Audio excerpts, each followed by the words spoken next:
गए थे, जो भी हम पढ़ रहे हैं, कि मूल्य स्थिर हैं या परिवर्तनशील हैं। और मैंने आपसे कहा था कि किसी भी चीज के परिवर्तनशील होने के 3 आयाम होते हैं। एक होता है स्पेस, एक होता है टाइम, एक है सिचुएशंस। हमने चलते चलते उस दिन समझ लिया था कि स्पेस के हिसाब से भी मूल्य चेंज हो जाते हैं, टाइम के हिसाब से भी मूल्य चेंज हो जाते हैं, और सिचुएशंस के हिसाब से भी मूल्य चेंज हो जाते हैं। इसके तो लाखों एग्जाम्पल्स हो सकते हैं। अगर आपके पास एक एक एग्जाम्पल तीनों का है तो इसका उत्तर लिखने के लिए पर्याप्त आधार आपके पास है। तो टाइम के हिसाब से मूल्य बदलते हैं। इसका सबसे आसान एग्जाम्पल यह है कि आप देखेंगे किसी भी पीढ़ी को लगता है कि उसके समय में सामुदायिकता का जो भाव था वो उसके बाद की पीढ़ियों में कम होता गया है। जैसे आपकी पीढ़ी शायद वो पीढ़ी नहीं है जिसके स्कूल के टाइम में फेसबुक आ गया था, या आ गया था आपके टाइम पे? मतलब आप लोग लगभग उस संक्रमण काल के लोग हैं कि कुछ के समय में आ गया होगा, कुछ के समय में नहीं आया होगा, है ना? तो अब जो नई पीढ़ी है उसके पास तो फेसबुक है, बचपन से ही है, इंस्टाग्राम भी है, सब कुछ है। और हमसे एक आध पीढ़ी पहले वो लोग हैं जिनके पास फेसबुक आया तो बुढ़ापे में आया, और उसके एक पीढ़ी पहले नहीं आया उनके सामने। वो फेसबुक पूर्व पीढ़ी है, इंटरनेट पूर्व पीढ़ी है इतिहास में। तो आप किसी भी बूढ़े व्यक्ति से बात करेंगे तो उसको बार बार लगता है कि जो पहले बात थी ना, लोग मिलके रहते थे, सामुदायिकता थी, परिवार संयुक्त होते थे, सब चीजें जुड़ी हुई थी, अब सब अलग हो गया, कोई किसी को नहीं पूछता है। किसी भी समाज के इतिहास को उठा लीजिए, हर नई पीढ़ी पिछली पीढ़ी की तुलना में सामुदायिकता को कम और इंडिविजुअलिटी को ज्यादा महत्व देना चाहती है। तो मैं मोटी सी बात कह सकते हैं कि टाइम के हिसाब से देखें तो कलेक्टिविज्म की तुलना में इंडिविजुअलिज्म, सामूहिकता की तुलना में वैयक्तिकता का मूल्य बढ़ता जाता है। ये एक सामान्य प्रक्रिया आपको दिखेगी समाजों के इतिहास में। वैयक्तिकता ऐसे लिखते हैं, कई लोग बहुत नमूना टाइप का लिखते हैं ऐसे। ये गलत होता है अगर आप ऐसा लिखते भी हैं तो ऐसा मत लिखिएगा, ऐसे लिखिए वैयक्तिकता, इंडिविजुअलिटी, ठीक है। स्पेस का मतलब भौगोलिक स्थान के हिसाब से। तो मैंने एक दो एग्जांपल दिए थे, जैसे किसी कठिन प्रदेश के व्यक्ति के अंदर कौन सा मूल्य होगा, हार्ड वर्क का, मेहनत का मूल्य होगा, और किसी सरल प्रदेश के व्यक्ति के भीतर वो मूल्य नहीं होगा। तो उसी एग्जांपल से काम चला लेंगे। सिचुएशंस मैंने बताया था कि जैसे युद्ध काल की स्थितियां हो और शांति के समय की स्थितियां हो, तो इन दोनों स्थितियों में जो मूल्य होंगे अलग अलग हो जाएंगे। युद्ध से घिरे हुए समाज में साहस का मूल्य केंद्र में होगा, और शांति वाले समाज में सौहार्द, सद्भाव, प्रेम, भाईचारा, ये सब मूल्य केंद्र में होंगे। इसका मतलब मूल्य कोई स्थिर वस्तु है या परिवर्तनशील वस्तु है? परिवर्तनशील वस्तु है। लेकिन एक अंतिम बात ये कि कोई भी मूल्य बिना बात के नहीं बदलता है कि मूल्य सच है कि अब मुझे 5 साल हो गए, अब चेंज होना चाहिए, मुझे, मैं चेंज हो जाता हूं, ऐसा नहीं होता है। तो एक तो मूल्य यूं ही नहीं बदलते, यानी वो सापेक्षतः स्थायी होते हैं, स्थिर होते हैं, यानी जब तक कोई बड़ी वजह ना हो तब तक वो नहीं बदलेंगे। और कुछ मूल्य ऐसे हैं जो सामान्यतः नहीं ही बदलेंगे। वो मूल्य कौन से हैं? जो साधन साध्य मूल्यों की श्रेणी में साध्य मूल्यों की कसौटी पे खरे उतरेंगे। वो मूल्य आमतौर पर ऐसे होंगे जिनमें परिवर्तन नहीं के बराबर आएगा। जैसे युद्ध काल में घिरे हुए समाज को भी ये पता रहता है कि साहस का मूल्य क्षणिक है, एक बार स्थितियां ठीक हो जाएंगी तो अंत में मूल्य वही काम आएगा, शांति वाला ही। तो ऐसे 3-4 मूल्य जो हमने डिस्कस किए थे, कौन से हो सकते हैं जो आपको लगता है कि लगभग हर समाज उन्हें हमेशा मानता आया है और हमेशा मानना पसंद करेगा? जो बहुत वस्तुनिष्ठ थे वही बहुत स्थिर हो जाएंगे। कौन कौन से? शांति और विनम्रता वगैरह भी ठीक है, लेकिन जो साध्य मूल्य के आसपास है ना, शांति का मूल्य है, आनंद का मूल्य है, भाईचारा है, इस तरह के जो मूल्य हैं इनमें स्थिरता का एलिमेंट ज्यादा होगा। और जो छिटपुट मूल्य हैं, जो क्षणिक स्थितियों से पैदा हुए मूल्य हैं, उनमें परिवर्तनशीलता का तत्व ज्यादा होगा। कंसेप्ट स्पष्ट है? इसके आंसर में क्या क्या लिखना है, केवल पॉइंट्स नोट कर लीजिए। अगर ये प्रश्न आए तो केवल संकेतों में नोट कर लीजिए। देखिए, ये सिर्फ सिनॉप्सिस बता रहा हूं, रूपरेखा केवल उत्तर की, ठीक है। परीक्षा में अंततः आप लोग खुद लिखेंगे ना, ये तो नहीं चाह रहे कि मैं वहां भी आ जाऊं लिखवाने के लिए, है ना। तो आदत डाल लीजिए, थोड़ा थोड़ा पॉइंट्स के रूप में लिखिए, उसको फिर अपने आप डेवलप कीजिएगा। लिखिए, नंबर 1, मूल्यों की स्थिरता और परिवर्तनशीलता पर दार्शनिकों में अत्यधिक विवाद है।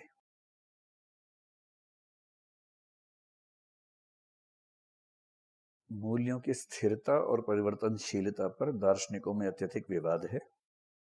नंबर 2, स्थिरता का अर्थ है, स्थिरता का अर्थ है मूल्यों का नित्य व शाश्वत होना।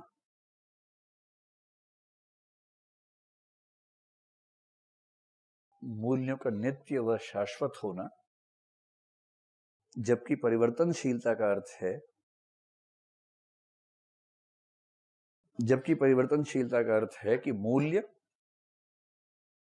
देश, काल व परिस्थिति के अनुसार,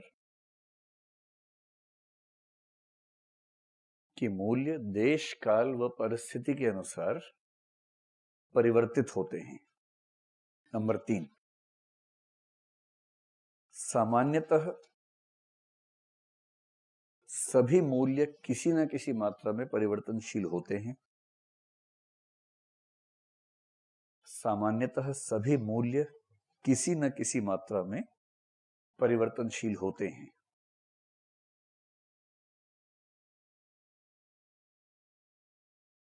अब डैश लगा के नीचे क ख ग अपने आप लिखिए। क में लिखिए देश के अनुसार परिवर्तन,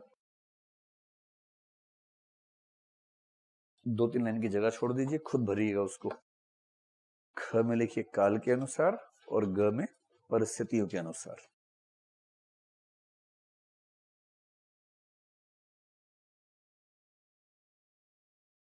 देश, काल, परिस्थिति।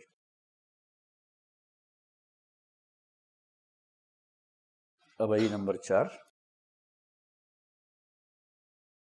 किंतु इसका अर्थ यह नहीं है, किंतु इसका अर्थ यह नहीं है कि मूल्य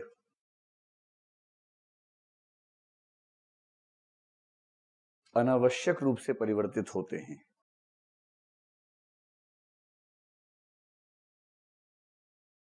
कि मूल्य अनावश्यक रूप से परिवर्तित होते हैं।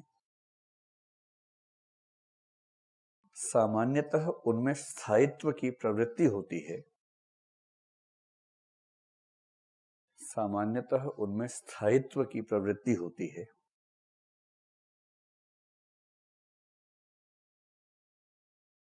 पूर्ण विराम। इसके अलावा कॉमा, यह भी सत्य है कि कुछ मूल्य, यह भी सत्य है कि कुछ मूल्य लगभग प्रत्येक देश काल परिस्थिति में, कुछ मूल्य लगभग प्रत्येक देश काल परिस्थिति के बीच में हाइफन लगाइए, देश हाइफन काल हाइफन परिस्थिति, प्रत्येक देश काल परिस्थिति में देखे जाते हैं।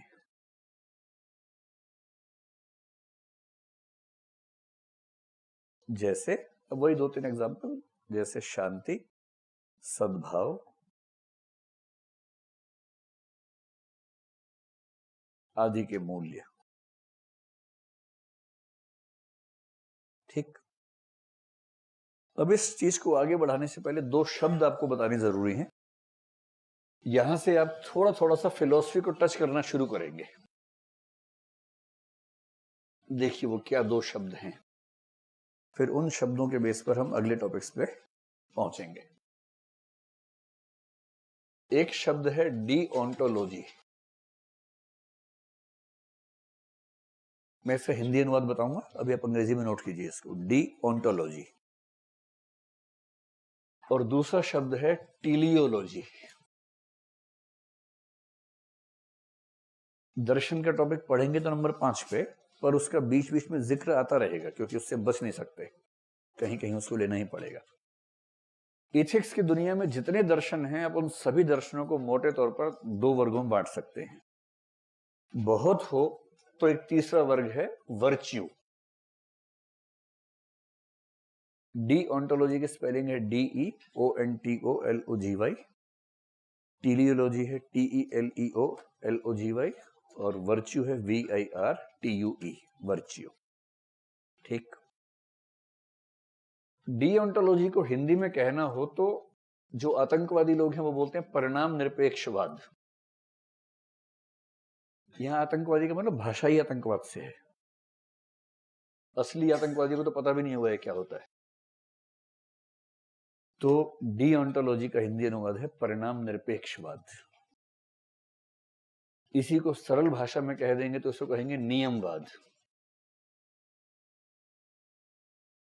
और इसी को कुछ और लोग कहते हैं कर्तव्यवाद। ये एथिक्स की फिलॉसफी का एक वर्ग है, एक स्कूल ऑफ थॉट है। ठीक। जो टीलियोलॉजी है इसका हिंदी अनुवाद आतंकी भाषा में है परिणाम सापेक्षवाद।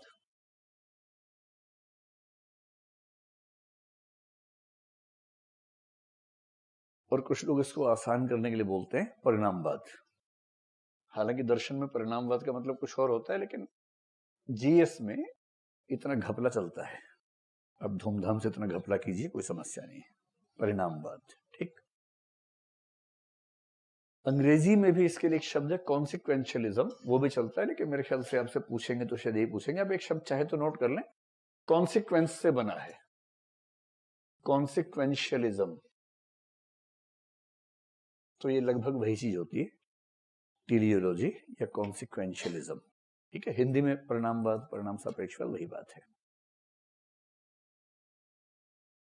जो वर्च्यू इथिक्स है उसकी जरूरत हमें यहां नहीं है, कि केवल नाम बता रहा हूं ताकि पता रहे कि 3 शाखाएं हैं। इसको बोलते सद्गुण। मध्य प्रदेश पीसीएस ने पिछले पेपर में पूछा है कि सद्गुण क्या है, व्हाट इज वर्च्यू।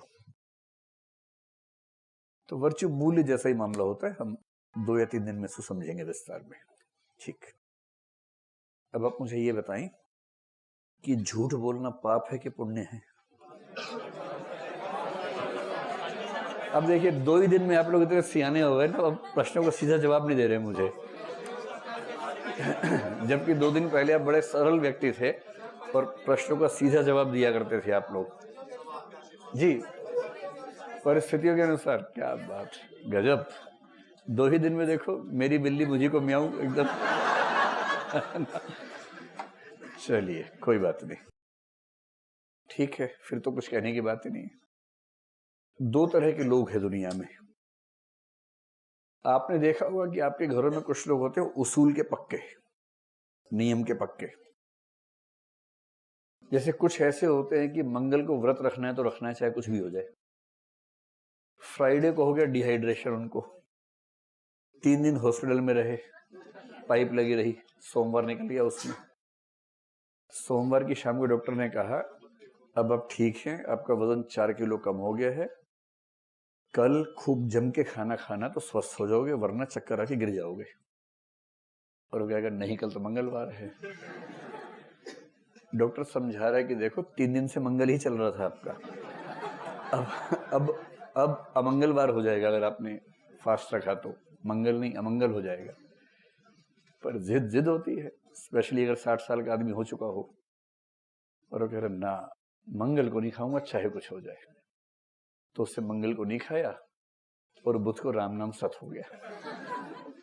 खाया नहीं, चक्कर आया, नहीं झेल पाया, गिरा ऐसी जगह, धम से सिर पटका और फवारा छूट गया वहां पर।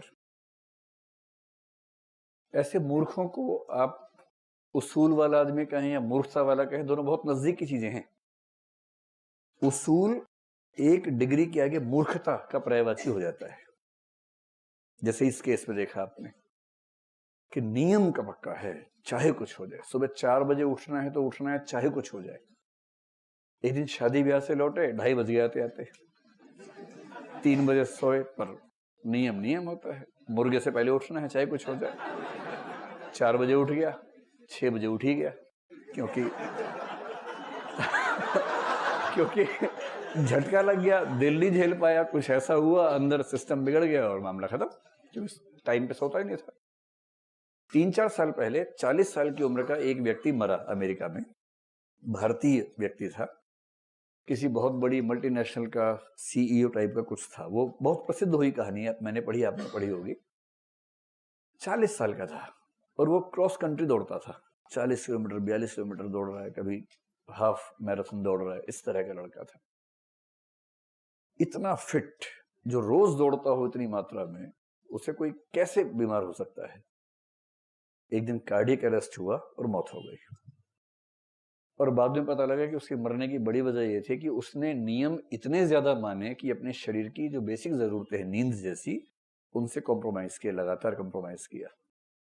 और वो कॉम्प्रोमाइज होता रहता है, इकट्ठा होता रहता है एक दिन अचानक सामने आता है वो। तो किसी किसी का सामने आने पे मौका मिल जाता है, किसी किसी को मौका नहीं मिलता, एक ही बार में निपट जाता है मामला।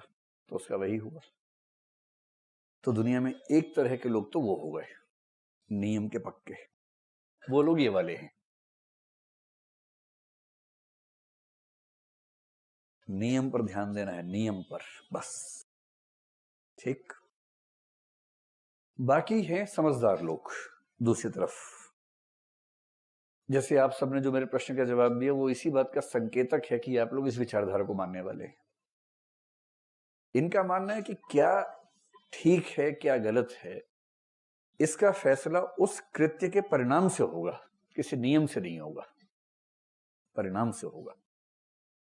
तो जैसे मैंने आपसे कहा कि झूठ बोलना पुण्य है कि पाप है, आपने कहा परिस्थिति से तय होगा, जिसका मोटा मोटा मतलब यही है कि अगर झूठ से किसी की जान बच रही है तो झूठ अच्छा है। जैसे दाग अच्छे हैं, झूठ भी अच्छे हैं ऐसा क्या है? दाग भी अच्छे, झूठ भी अच्छे, इसमें क्या है भाई? अगर बच्चों के खेलने से, मिट्टी में खेलने से बच्चे खुश होते हैं और कपड़े गंदे होते हैं, तो दाग अच्छे हैं। अगर आपके झूठ बोलने से किसी का खून थोड़ा सा बढ़ जाता है और समाज का नुकसान नहीं हो रहा, आपका एक दोस्त एंजाइटी डिप्रेशन का शिकार है क्योंकि उसकी पढ़ाई कमजोर चल रही है, आपने उसको झूठ मूठ कुछ कुछ बोल के खुश कर दिया, उसका टेम्परामेंट थोड़ा बेहतर कर दिया। झूठ बोला आपने, उसने एक आंसर लिख के दिखाया, बहुत रद्दी सा लिखा, पर आपने उसकी इतनी तारीफ कर दी कि उसे कॉन्फिडेंस आ गया। ऐसा झूठ बुरा है कि अच्छा है? तो अच्छा है, ऐसा झूठ क्यों कोई बुरा मानेगा? पर ये वाले मूर्ख इसको बुरा मानेंगे और ये लोग कहेंगे कि कोई कृत्य नैतिक है या नहीं, इसका फैसला केवल परिणाम से होगा। और परिणाम अच्छा है तो झूठ भी अच्छा है, और परिणाम बुरा है तो सच भी बुरा है। कुछ यूं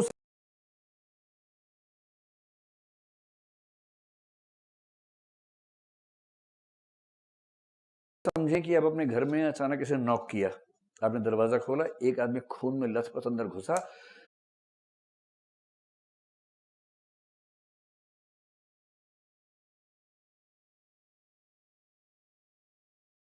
उसने कहा दीदी या भैया जो भी हैं, मेरी जान बचा लीजिए, 3 बदमाश मेरे पीछे पड़े और जान से मार देंगे, और वो आपके घर में छुप गया।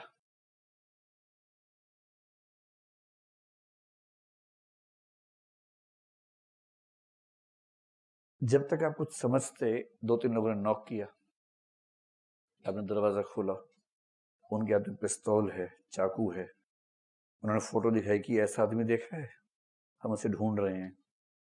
आपको सच में नहीं पता एग्जैक्टली क्या सिचुएशन है, लेकिन आपको लगा कि अगर मैंने सच बोल दिया तो मर जाएगा। आपने कहा नहीं मैंने नहीं देखा, यहाँ तो कोई नहीं आया। आपकी बात पे भरोसा करके वो चले गए, उस व्यक्ति की जान बच गई। ये अच्छा है झूठ या बुरा है? अच्छा है। और आप थे सत्यवादी हरिश्चंद्र के छठे बच्चे, और आपने कहा हाँ रुको रुको रुको, देखा है पलंग के नीचे है इधर। तो वो अंदर से ऐसे कर रहा है, क्या कर रहे हो, मेरी जान चली जाएगी। आप कह रहे हो झूठ नहीं बोल सकता, झूठ नहीं, नियम का पक्का हूं। बचपन में मम्मी ने कहा था मरते हुए अपने हाथ में हाथ रखे कि बेटा झूठ मत बोलना कभी, तब से मैं सच ही बोल रहा हूं, इसीलिए आज तक यहाँ हूं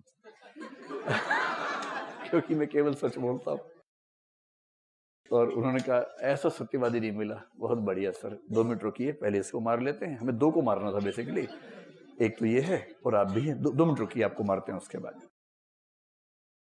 तो जो व्यक्ति कहे कि नियम ही सत्य है, परिणाम से कोई मतलब नहीं, वो है डीओंटोलॉजी वाला। ये शब्द बार बार आएंगे इसलिए बता रहा हूं आपको।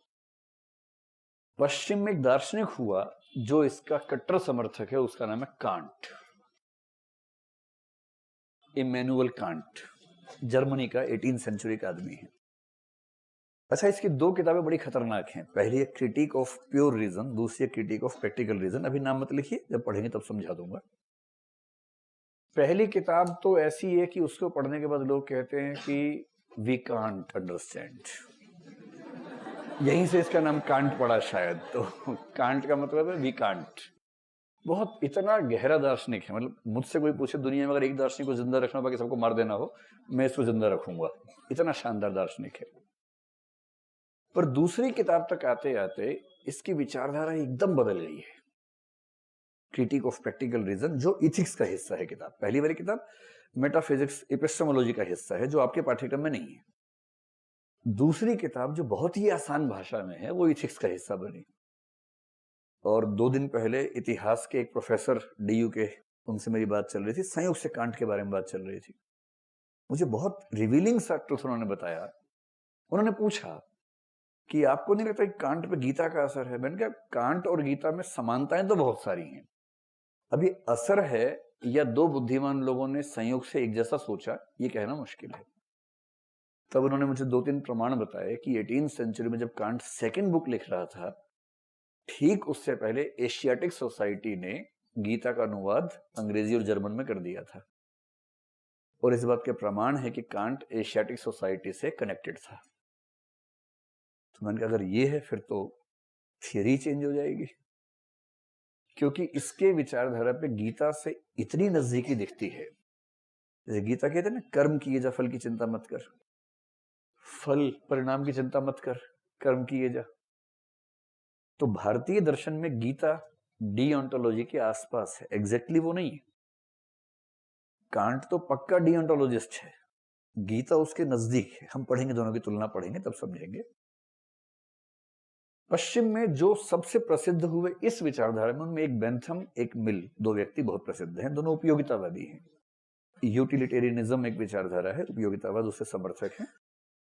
उपयोगितावादी लगभग अनिवार्यतः सुखवादी होता है और सुखवादी अनिवार्यतः टीलियोलॉजिस्ट होता है। ये लिंक आपको समय के साथ समझ में आ जाएंगे। ये कहते हैं हमें इस बात से मतलब ही नहीं है कि नियम क्या है, मतलब है कि रिजल्ट अच्छा होना चाहिए। जिस चीज से रिजल्ट कुल मिला के सबके हित में है वो बेहतर है। और ये कंसेप्ट समझाने के लिए एक बहुत प्रसिद्ध फिलोसफर हुआ, उसका नाम है पैट्रिक नोवेल स्मिथ। आप चाहें तो उसका नाम लिख लें, कभी मौका मिले तो इनको कोट कीजिएगा। पैट्रिक नोवेल स्मिथ ने इन दोनों विचारधाराओं का अंतर बहुत विस्तार में समझाया। और पैट्रिक नोवेल स्मिथ खुद एक उपयोगितावादी है, यूटिलिटेरियन है। अगर मैं आपसे पूछूं कि अगर वो उपयोगितावादी है तो वो इनमें से किस पक्ष में खड़ा होगा? बोलने में दिक्कत हो रही है, 1 और 2 बोल दीजिए, 1 के या 2 के? 2 के। तो पैट्रिक नोवेल स्मिथ इस परंपरा से है और उसने साबित करने का प्रयास किया कि क्यों टीलियोलॉजी डीओंटोलॉजी से बेहतर है। मैं आपको थोड़ा सा उसका तर्क समझाता हूं और फिर मैं आपको समझाऊंगा इसमें दिक्कत क्या है। हमें एथिक्स की दुनिया में इन विचारधाराओं का संकट क्यों है, क्यों समस्या आती है। उसने जो एग्जाम्पल दिया थोड़ा सा अजीब सा है, लेकिन क्योंकि आप सब लोग 18 साल से ऊपर की उम्र के हैं इसलिए आप समझ सकते हैं उस बात को। आप में से कोई 18 से कम का तो नहीं है? 18 साल के नहीं है आप? तो बाहर जाओ 10 मिनट के लिए।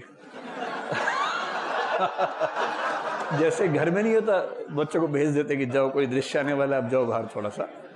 और बच्चा सबसे पहले वो देख चुका होता 6 बार पहले ही।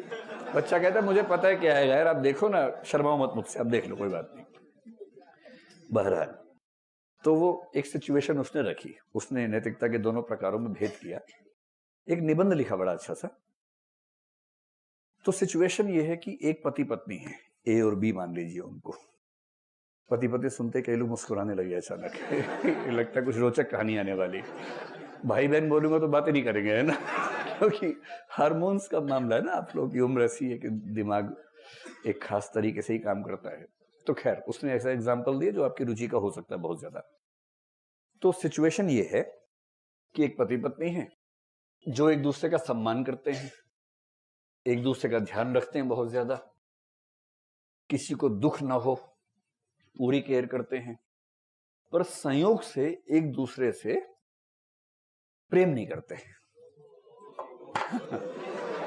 सो सैड, है ना?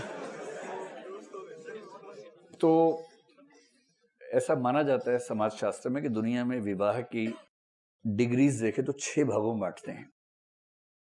उनमें से लगभग 1/6 विवाह दुनिया भर में ऐसे हैं जिनको एम्प्टी शेल मैरिज कहते हैं, यानी वहां पति पत्नी साथ साथ हैं, एक छत के नीचे हैं, और उनमें पति पत्नी जैसा संबंध नहीं है। वो एक दूसरे के साथ है, समाज में साथ हैं, केयर करते हैं, वो सब चीजें हैं, लेकिन पति पत्नी वाला भावनात्मक दैहिक संबंध उनके बीच में एग्जिस्ट नहीं करता। सामाजिक दबावों में साथ में है या कोई और दबाव है कि साथ में है, तो वैसा एक परिवार है। तो पैट्रिक नोबल स्मिथ ने कहा कि मैं आपकी कल्पना के लिए कह देता हूं कि मान लीजिए कि कोई ऐसी प्रॉब्लम है, हो सकता है कि उनमें से किसी को कोई फिजिकल प्रॉब्लम हो, कैंसर हो, कुछ भी हो, जिसकी वजह से वो बहुत सहज जीवन में नहीं है, उनके बीच में दैहिक संबंध नहीं है, भावनात्मक ये है कि एक दूसरे का ध्यान रखते हैं। अब उसने 2 सिचुएशंस बताई। उसने कहा कि मान लीजिए कि पति कहीं बाहर गया हुआ था, उसको एक स्त्री से बातचीत हुई, लगाव हुआ। अब 2 स्थितियां हैं, 2 ऑप्शंस हैं दरअसल।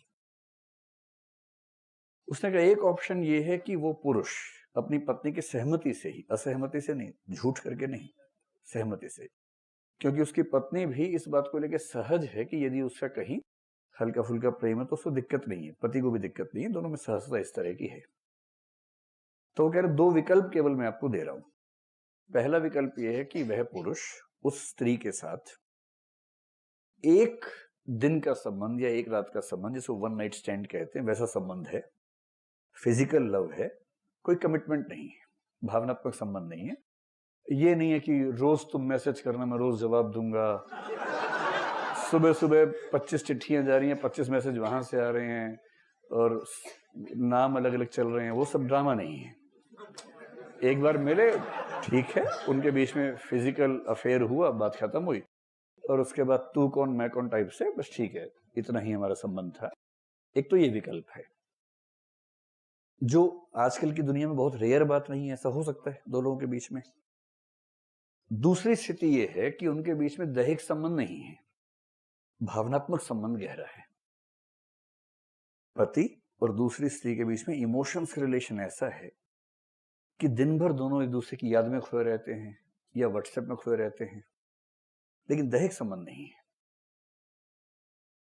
तो पैट्रिक नोबल स्मिथ ने कहा कि अगर मैं ये दोनों ऑप्शंस दूं बाइबल वालों को, बाइबल वाले कौन हैं? वो इधर वाले हैं, मतलब डीओंटोलॉजिस्ट हैं। यहां वही थे ना या वहां थे? जहां भी थे, डीओंटोलॉजिस्ट हैं, कि नियम है, 10 नियम है, उन 10 कमांडमेंट्स को मानना है, और उसमें से एक कमांडमेंट ये है कि अवैध संबंध नहीं होना चाहिए, अवैध दैहिक संबंध नहीं होना चाहिए। उसने कहा यदि आप बाइबल वाले से पूछेंगे तो वो कहेगा कि अगर ये 2 ही ऑप्शंस हैं तो एक बार का दैहिक संबंध बुरा है क्योंकि बाइबल के नियम के खिलाफ है,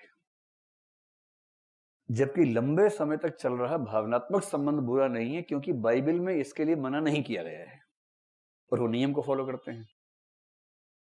और यदि आप पूछेंगे किसी उपयोगितावादी से या कॉन्सिक्वेंशलिस्ट से या टीरियोलॉजिस्ट से पूछेंगे, वो कहेगा कि हमारा पैरामीटर सिर्फ इतना है कि किस चीज से इनके परिवार की स्थिति बेहतर होगी, किस चीज से परिवार की स्थिति खराब होगी।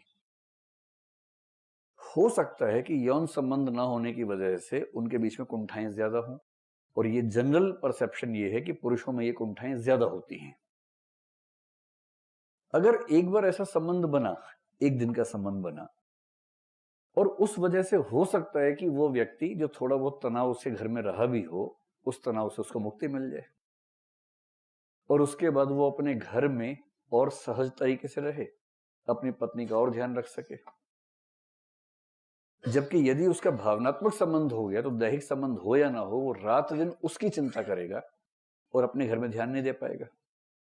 और इसका मतलब ये हुआ कि अगर उद्देश्य, नैतिकता का उद्देश्य ये है कि समाज बेहतर हो, इस केस में परिवार की स्थिति बेहतर हो, तो परिवार की स्थिति को बेहतर करने या रखने के पॉइंट ऑफ व्यू से अगर 2 ही ऑप्शंस हैं तो इनमें से लंबा भावनात्मक संबंध बुरा विकल्प है और एक दिन का दैहिक संबंध अच्छा विकल्प है। और उसने कहा ये मैं इसलिए कह रहा हूं क्योंकि मैं उपयोगितावादी हूं, मेरे पास एक ही तराजू है, अधिकतम व्यक्तियों का अधिकतम सुख, समाज का सुख, परिवार का सुख, किस चीज में समाज और परिवार की बेहतरी है, मैं तो सिर्फ एक तराजू पर तौलता हूं। इसलिए मैं तो इस विकल्प को चुनूंगा, लेकिन मैं जानता हूं कि जो मूल्य हैं, पंडे हैं और पादरी हैं, वो सब उसको चुनेंगे, क्योंकि वो डीओंटोलॉजिस्ट हैं, वो नियमों के आगे कुछ सोचने को तैयार नहीं होते हैं। आप कहानी समझ पा रहे हैं? अब आप सब समझ पा रहे हैं कि अच्छी नैतिक व्यवस्था वो है जो टेलियोलॉजी पर आधारित है, यानी परिणामों के आधार पर है। यही बात है ना? आप सहमत हैं इस बात से? आप में से कितने लोग मानते हैं कि नहीं, नियम अपने आप में संपूर्ण होता है, उसी को ठीक मानना चाहिए? ऐसे आप में से एक भी नहीं है? चलिए। और कितने लोग मानते हैं कि परिणाम या जो फल है उसके बेस पे तय होना चाहिए, परिणाम से तय होना चाहिए? इसमें फिर भी आप में से 25% लोग हैं। तो 3/4 तो वैसे भी कभी जवाब देते ही नहीं है, तो उनको हम काउंट ही नहीं करेंगे। तो जवाब देने वाले जो सक्रिय प्राणी हैं, उनमें 100% संख्या उस पक्ष में है कि डिओन्टोलॉजी ठीक नहीं है, टेलियोलॉजी ठीक है। दोनों को मिला के ठीक है। हर जगह कहा क्या मिलाने लगती हो दोनों बातों को?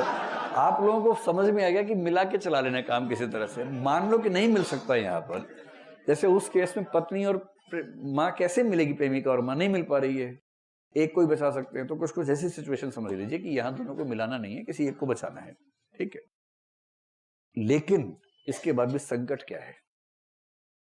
देखो, दुनिया का सबसे बड़ा संकट ये है कि दुनिया का औसत आईक्यू बहुत कम, ठीक। आईक्यू का मतलब बुद्धिमत्ता का स्तर, और बुद्धिमत्ता का स्तर ना, भगवान ने बुद्धि बहुत ज्यादा नहीं दी है दुनिया में, दी भी है तो प्रयोग में सारे नहीं आती है। अब सोचिए 21वीं शताब्दी में आप देखते हैं कि मॉब वायलेंस हो जाती है, भीड़ इकट्ठी हुई, एक आदमी को पकड़ा, जला दिया, उसको काट दिया। इसका मतलब है कि कम से कम ये मानना पड़ेगा आपको, और ये केवल भारत की बात थोड़ी ना, कई देशों में ऐसा हो रहा है। इसका मतलब ऐसा नहीं है कि लोग बहुत समझदार हैं। तो होता क्या, किसी भी समाज में 25% लोगों का आईक्यू होता है अच्छा, 50% का होता है औसत, और 25% का होता है बिलो एवरेज। 50% का एवरेज है। ये कैसे निकलता है फार्मूला, जब उसमें आएंगे तब समझेंगे, फार्मूला है पूरा इसका। अब अगर आपने कहा कि नैतिकता नियमों पर नहीं चलेगी, अपने अपने हिसाब से परिणाम देके फैसला कर लेना, तो आपको अच्छे से पता है कि ये लोग इसका कितना फायदा उठाएंगे। और ये भी औसत बुद्धि के लोग, ये बहुत दिमाग नहीं चलता इनका भी। इसके दो नुकसान होंगे। एक तो ये कि 24 घंटे सोचना पड़ेगा, और सोचना एक कठिन काम है, बहुत कठिन काम है सोचना।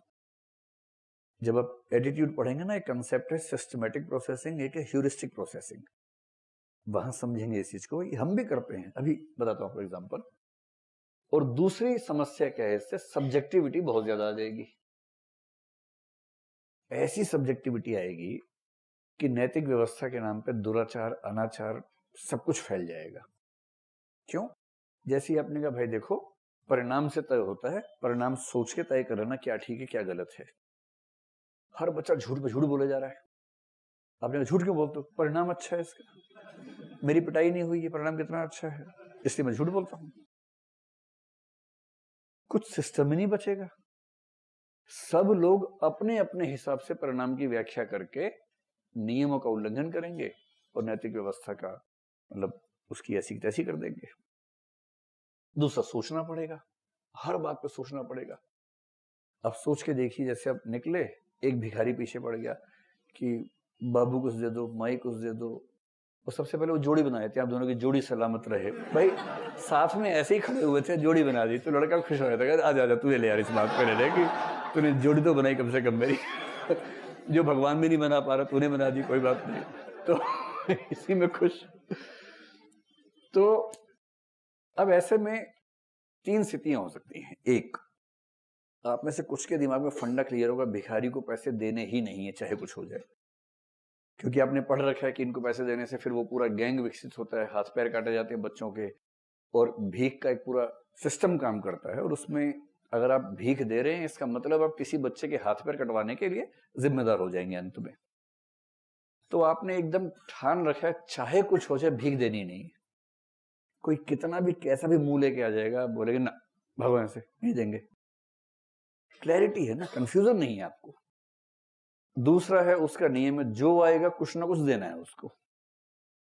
कोई आए बाबू दे दो, लो 1 रुपया लो भाई। वो 10-20 सिक्के लेके निकलता है घर से जब भी निकलता है। कोई आए, लो 1 तुम भी ले लो। ये तो पार्ले जी का पैकेट लेके निकलता है कि 1 बिस्किट तू ले ले भाई, 1 तू खा ले, किसी तरह से। सुविधा है, क्लैरिटी है, कंफ्यूजन नहीं है। और जो है परिणाम सापेक्षवादी,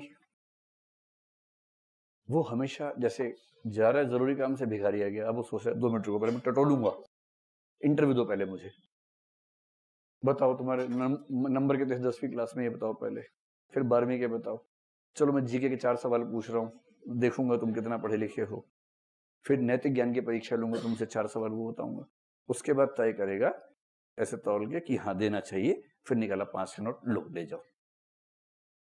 और अगर ये यही करता रहेगा तो 8-10 दिन के बाद ये मांगता वो दिखेगा सबके पास, क्योंकि जब सारा दिन इसी में लगा देगा 24 घंटे, तो फिर कैसे ये अपने काम करेगा, ये भी तो समस्या है ना, कैसे करेगा। हर समय सोचने की बाध्यता, हर समय फैसला करने से पहले 1000 बार सोचना बड़ा कठिन काम है। तो एक तो मूर्ख लोग नियम का फायदा उठा लेंगे सब्जेक्टिविटी से, दूसरा सोचना अपने आप में दुविधा वाली बात है। इसलिए कुछ लोग कहते हैं कि कम से कम इस समुदाय के लिए बेहतर है डीओंटोलॉजी। इन्हें पक्का नियम बता दो बस, उसके बियॉन्ड मत सोचवाओ इनसे। सोचना कठिन कार्य है। मुझे ध्यान है कि बकरीद के दिन एक मुस्लिम मित्र से मैंने पूछा, बड़ा धार्मिक आदमी, मैंने उससे पूछा, मैंने कहा तुम ये बताओ, हर साल बकरीद के दिन बकरे काट देते हो, पहले पालते हो घर में उसको, फिर काटते हो, खराब नहीं लगता तुम्हें? खुदा या अल्लाह क्यों खुश होगा इस चीज से भाई? अल्लाह को प्यारी है कुर्बानी, काहे प्यारी है कुर्बानी? नहीं प्यारी होनी चाहिए। बेकसूर पशु की हत्या क्यों अच्छी लगनी चाहिए अल्लाह को? मुझे लगा वो बहुत धाकड़ सा उत्तर देगा इस बात का, सैद्धांतिक सा उत्तर देगा। उसने पता क्या कहा? उसने कहा ये हम नहीं सोच सकते, अल्लाह ताला सोचते हैं। हम कैसे सोच सकते हैं? तो मैंने कहा फिर? बोले हम सोच ही नहीं सकते, हमें तो बताया गया है, तुम काटते खाते हैं, बात खत्म।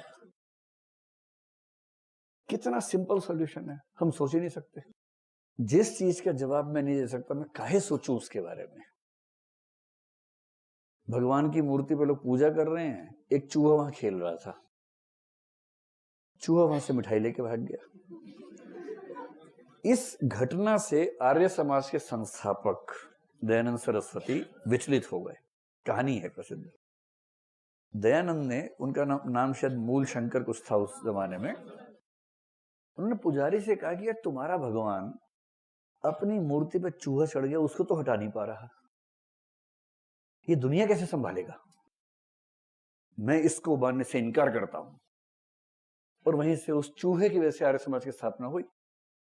और आर्य समाज ने कहा कि मूर्ति पूजा व्यर्थ है, मूर्ति पूजा मत कर।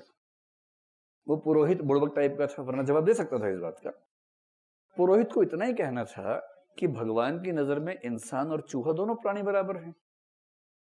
चूहा खा रहा है, भगवान खुश है, क्या दिक्कत है भगवान को इस बात से? अगर कहना ही होता, पर पुरोहित ऐसा ही ढूंढा गया होगा कि अच्छा नहीं रहा होगा, कहानी ऐसे बन गई। लेकिन एक तर्क बन गया, और तर्क ये कि हम ऐसे ईश्वर को मानने से इनकार करते हैं जो अपने आप को नहीं बचा सकता। अब उनके फॉलोवर्स और इनके फॉलोवर्स, दिमाग सबका एक जैसा है। आप किसी भगवान मानने वाले से 4 सवाल पूछ लीजिए कि यार तुम्हारा भगवान तो देखो ना, मूर्ति रखी है, मूर्ति गिर भी गई, गणेश जी को डालते हो हर साल समुद्र में, वो मूर्तियां नदी के तट पे पड़ी होती हैं, उल्टी सीधी पड़ी होती हैं, भगवान अपनी मूर्ति क्यों नहीं बचा पाते? वो अंत में एक ही बात कहेगा, लीला है। और देखो, दर्शन की दुनिया में लीला का एक ही मतलब होता है कि मुझे पता नहीं। जब भी कोई बोले लीला है, इसका मतलब मुझे पता नहीं, पूछो मत मुझसे प्लीज, मुझे नहीं पता। तो एक लंबा वाक्य होता है ना, जैसे कई शब्दों के लिए एक शब्द होता है, ऐसे ही मुझे नहीं पता, प्लीज मुझसे मत पूछो, इसके लिए एक शब्द क्या है? लीला। तो जब भी कोई बोले लीला है, इसका मतलब ये है। तो आप ये बताओ कि जो समाज में इतने सारे लोग हैं, इनके लिए एक शब्द हम बोलते हैं, आगे से वो बोलेंगे भोंदू।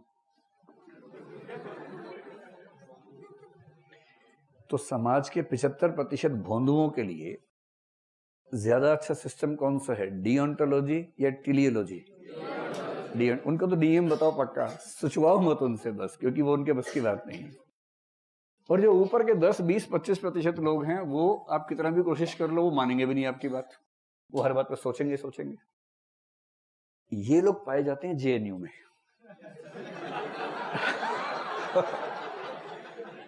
तो जेएनयू हर बात पे नाराज क्यों रहता है? क्योंकि जेएनयू उन लोगों से बना हुआ है जो औसत बुद्धि से आगे के लोग हैं। उन्हें औसत बातें समझ में नहीं आती हैं। उन्हें लगता है कि उसके पीछे एक आदर्श होना चाहिए, तर्क होना चाहिए। प्लेटो, सुकरात, अरस्तु, मार्क्स सब घुला मिला के फिर वो उस लेवल पे बात की पड़ताल करते हैं। उनको नहीं जमता। वो बुरे लोग नहीं है, वो बहुत शानदार लोग हैं। और बहुत शानदार व्यक्ति पटरी पे आमतौर पे आ नहीं पाता है। वो होता है, हर जगह होता है ऐसा। अमेरिका का हार्वर्ड और भारत का जेएनयू दोनों बहनें हैं। वहां हार्वर्ड वही काम करता है जो यहाँ जेएनयू करता है। ट्रंप हार्वर्ड से उतना ही परेशान है जितना मोदी जेएनयू से परेशान है। दोनों को परेशानी अपने अपने एक विश्वविद्यालय से बराबर मात्रा में। क्योंकि कायदे के विश्वविद्यालय में जब मुक्त विचार होंगे तो मुक्त विचार व्यवस्था को चुभते हैं, हर जगह चुभते हैं। ये संकट ध्यान रखिएगा कि बहुत समझदार व्यक्ति टेलियोलॉजी के पक्ष में खड़ा होगा और एक सामान्य या ये भोंदू व्यक्ति जो होगा उसके लिए बेहतर है कि वो डिओन्टोलॉजी के पक्ष में रहे। इसलिए जब गीता में कृष्ण कहते हैं कि कर्म किए जा, फल की चिंता मत कर तू इंसान, उनको पता है कि 3/4 भोंदू हैं। अरे तू सोच मत यार, तू बस कर्म कर। तो कर्म किए जा रहे। फिर किसने सवाल डाल दिया मन के अंदर, पूछ रहे बाबा क्या होगा? अरे सोच मत, तू बस कर, भगवान देखेगा। सोचने वाला काम मां छोड़ दे। तो ये 2 शब्द बार बार बीच में आएंगे, तो मैंने आपको केवल एक बार रेफरेंस दे दिया ताकि ये शब्द आए तो आप परेशान ना हो। अब से ये शब्द आने शुरू हो जाएंगे आपके सामने। चलिए, मूल्यों वाले विषय में एक अंतिम बात थी कि मूल्यों का विकास कैसे होता है। देखिए, अब एक टॉपिक पढ़ेंगे मूल्यों का। एक शब्द है इनकलकेशन, और इनकलकेशन के लिए हिंदी में क्या शब्द होना चाहिए आप लोग बताएं। नहीं, एक शब्द बताओ, ऐसे नहीं लिखना है। कह रहे मन में बैठा लेना, एक शब्द में बताना। इनकलकेशन का मतलब यही है कि बच्चों के अंदर मूल्य को कैसे डेवलप करेंगे, इसका मतलब ये है। इसका एक निकटतम शब्द है इंटरनलाइजेशन।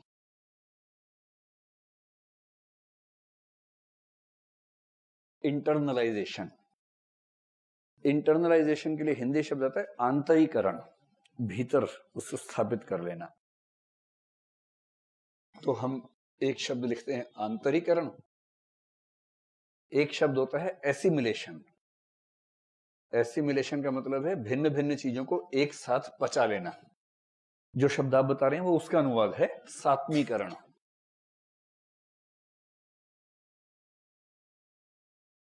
ठीक है, तो मूल्यों का आंतरीकरण, मूल्यों का सात्मीकरण, और इनकलकेशन का अनुवाद इनमें से कोई भी नहीं है दरअसल, क्योंकि एग्जैक्ट अनुवाद मिलना मुश्किल कई बार होता है। लेकिन आप प्रश्न की भाषा समझ जाइएगा कि इनमें से कौन सी चीज है। तीनों का मतलब यहां एक ही है। ठीक है, और मतलब क्या है, एक बच्चा जो ए सोशल था उसके मन में मूल्य कैसे विकसित होंगे। मूल्य विकसित होने की प्रक्रिया क्या कहलाती है? सोशलाइजेशन, समाजीकरण। तो उत्तर तो वही है। इसलिए कोई आपसे पूछे कि मूल्यों के विकास में किसकी क्या भूमिका है, और कोई पूछे समाजीकरण में किसकी क्या भूमिका है, ये दोनों प्रश्न एक ही हैं, इनमें कोई अंतर नहीं है।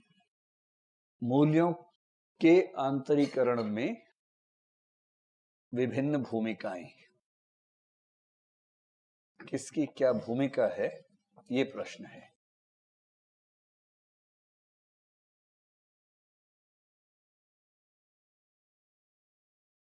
सात्मीकरण, स प्लस आत्मा, आत्मीकरण। तो स आत्मीकरण अंग्रेजी वाला। तीसरा था एसिमिलेशन, ASSIMILATION, एसिमिलेशन। चलिए, अब आपके पाठ्यक्रम में लिखा है कि मूल्यों के विकास में इन 3 की भूमिका बताइए। एक है परिवार की भूमिका, दूसरी है शिक्षा संस्थाओं की भूमिका,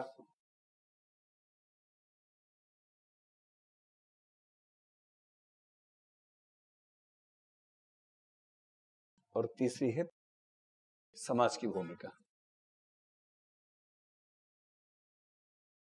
ये तीन क्या क्या भूमिका निभाते हैं। ठीक, ये प्रश्न आमतौर पर 150 शब्दों का ही होता है, किसी एक के बारे में होता है, तो बहुत विस्तार में जाने के बजाय हर एक के बारे में 4-4, 5-5 पॉइंट समझ लेंगे, नोट कर लेंगे और उससे काम चलाएंगे। तो पहली बात जो ध्यान रखनी है कि मूल्यों के विकास की पूरी प्रक्रिया क्या कहलाती है? समाजीकरण। एक शब्द में उसको हम सोशलाइजेशन कहते हैं। और अगर शुरुआत करें परिवार से, तो इन सब के बारे में जो तरीका है, फॉर्मेट है सोचने का, एक शब्द लिखिए फॉर्मेट। किसी के बारे में पूछें तो ये 3-4 पॉइंट्स आ जाने चाहिए। पहला पॉइंट ये हो सकता है कि इसकी भूमिका बच्चे के जीवन के किस दौर में होती है, किस समय। तो पहला पॉइंट दिमाग में रखेंगे, किस समय।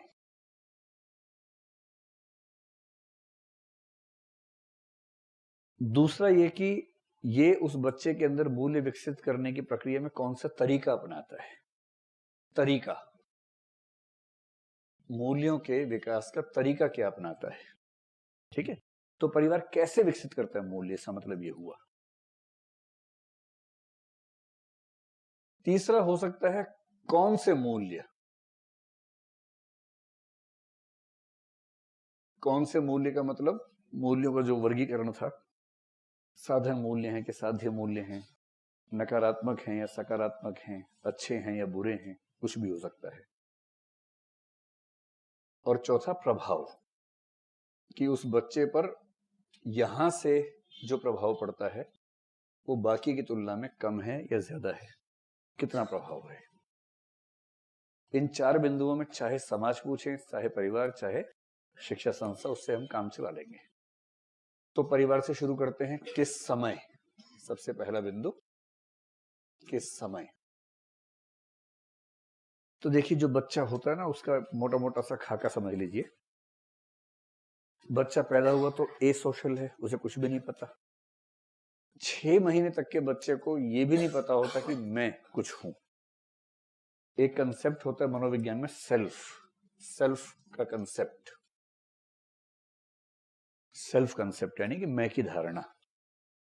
ये आपको आश्चर्य की बात लग सकती है, लेकिन 6 महीने से छोटे बच्चे को मैं की धारणा नहीं होती है, मैं का कंसेप्ट नहीं होता है। और इसका सामान्य सा प्रयोग जो बताया जाता है वो ये कि अगर आप बहुत छोटे बच्चे को, 2-3 महीने के बच्चे को गोदी में लेके शीशे के सामने खड़े होंगे, वो शीशे में आपको देखेगा बार बार, खुद को नहीं देखेगा। बाहर आपको देखेगा, फिर शीशे में देखेगा, और आश्चर्य से कि दो कैसे हो गए, ऐसे टक टक ऐसे देखता रहेगा लगातार। आश्चर्य से चेहरा उसका फैल जाएगा एकदम। और उसे इस बात पे आश्चर्य नहीं होगा कि इसकी गोदी में भी कोई है अंदर, यहां मैं हूं। आप कोशिश कर करके थक जाएंगे, वो देखेगा ही नहीं उसको, क्योंकि उसके अंदर ये धारणा ही नहीं है कि वो कुछ है। 6 महीने होते होते सेल्फ की धारणा बननी शुरू होती है पहली बार। उसके बाद सारे इंपैक्ट्स खुल के सामने आने लगते हैं। तो बच्चे की जिंदगी में क्या होता है, 0 से 6 माह जो हैं वो तो शून्य मामला समझ लीजिए। तो आधे साल से लेकर लगभग 2-3 साल तक वो केवल और केवल घर के अंदर होता है। मतलब ओकेजनली बाहर चला गया तो चला गया, जैसे कोई छोटा बच्चा शाम को दादा दादी कोई फुर्सत में उसे गोदी में ले गए पार्क में, वहां उसे अपने साइज से कोई बच्चा दिख गया, फिर दोनों ने अजीब सी भाषा में बहुत वार्तालाप किया आपस में। दोनों दादा आपस में समझ नहीं पा रहे क्या चल रहा है इनके बीच में, लेकिन वो अपनी मतलब कौन सी आध्यात्मिक भाषा में बात करते हैं बच्चे। किलकारी का जवाब किलकारी से होता है, लेकिन कुछ कम्युनिकेशन हो जाता है उनके बीच में। तो कह सकते हैं कि लगभग 3 साल की उम्र तक का सारा असर बच्चे के ऊपर परिवार का होता है। ठीक, तो किस समय में, एक तो 0 से 3 में लिखिए संपूर्ण प्रभाव। 3 साल के बाद बच्चा जाने लगता है स्कूल, और मोटे तौर पर आप मान के चल सकते हैं कि देखिए बच्चों के मूल्य विकसित होने की सबसे अच्छी उम्र मानी गई है 6 साल तक की। 6 साल तक की उम्र में बच्चे के संस्कार या मूल्य बड़ी मात्रा में विकसित हो चुके होते हैं। उसके बाद बहुत गहरे चेंज लाना आसान नहीं होता है। 3 साल के बाद वो स्कूल जाने लगता है तो प्रभाव परिवार का भी है, स्कूल का भी है। लेकिन मोटे तौर पर आप मान के चलिए कि 3 से 12 साल तक, अभी किसी समाज में 11 होगा, किसी में 13 होगा, डिपेंड करता है सिचुएशंस पे। मोटे तौर पर आप मान के चलिए कि टीन एज से पहले तक परिवार का प्रभाव विद्यालय की तुलना में ज्यादा रहता है। तो उस समय पेरेंट्स का, स्पेशली मदर का प्रभाव ठीक ठाक रहता है। और बच्चे भी गोलू होते हैं उस समय, स्कूल की हर बात बताए थे अपनी माँ को आके। मम्मी उसको पट्टी पढ़ाती कि बेटा क्या क्या हुआ स्कूल में, और बच्चा वो सब बोल देता जो नहीं बोलना था उसको। और माँ चेहरा ऐसा बनाती है कि इसमें कुछ खास बात है ही नहीं, तो बच्चा और बोल देता सब बातें। समझदार माताएं रिएक्ट नहीं करती हैं, वो केवल पूछ लेती हैं, रिएक्ट अपने में अलग अलग से कर लेती हैं। 13 साल से ये जो बच्चे होते हैं ना, बिगड़ने शुरू हो जाते हैं। टीन एज में बच्चे विद्रोही हो जाते हैं। उनको लगता है कि जिसको मैं समझ रहा था कि मेरा सब कुछ है, वही तो मेरा दुश्मन है असली। उनको घर के अंदर जेल नजर आती है। और 13 साल के आसपास बच्चे अचानक ये चाहने लगते हैं कि घर से दूर चले जाएं। जैसे पहले पेरेंट्स क्या बोलते हैं, ठीक से बिहेव करो, हॉस्टल भेज देंगे, नहीं नहीं मत भेजना मत भेजना। बच्चे बहुत डरते हैं हॉस्टल के नाम से। जहां बच्चा 13 साल का हुआ और आपने कहा हॉस्टल भेज देंगे, भेज दो, भेजो, क्यों नहीं भेज रहे, भेजो, कब से कह रहा हूं। फिर धमकी रिवर्स हो जाती है। अब माँ बाप को लगता है कि अब बोलना ठीक नहीं है, या अब इसका मन ज्यादा कर रहा है, हमारा मन कम कर रहा है। तो ये चेंजेस आने शुरू होते हैं। इस उम्र को गैंग एज कहते हैं। बच्चों का गैंग होता है, गैंग। हाँ, सच में मनोविज्ञान में गैंग एज ही कहते हैं इसको।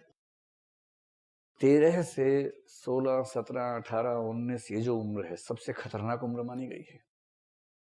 13 से 19 साल, इस उम्र में बच्चे को कुछ नहीं सूझता है, केवल गैंग सूझता है अपना। गैंग का मतलब peer group. Peer group pressure पर तो बहुत सारी फिल्में हैं, बहुत सारे उपन्यास हैं। अब दुनिया में सारे प्रेशर झेल लेंगे, लेकिन इसका प्रेशर झेलना सबसे मुश्किल काम है। जो मित्र समूह होता है ना छोटा सा, उसका प्रेशर झेलना सबसे मुश्किल काम है।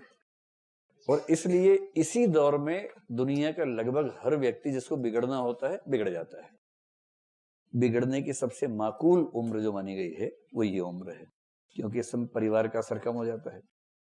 परिवार की तो हालत जब समझेंगे, परसुएशन एक टॉपिक है, वहां समझेंगे आप।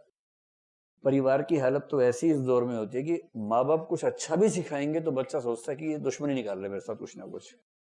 बाप बोल रहा है, गलत ही बोल रहा होगा। इतनी गहरी आस्था बाप को लेके बच्चे के अंदर होती है कि ये जो कुछ भी बोलेगा गलत ही बोलेगा, ये पैदा ही इसलिए हुआ है कि मुझे परेशान कर सके, ये बच्चे के मन में रहता है। तो इस समय ज्यादा प्रभाव किसका होता है? मित्र समूह का होता है। ठीक है, तो पीयर ग्रुप कहें या मित्र समूह कहें,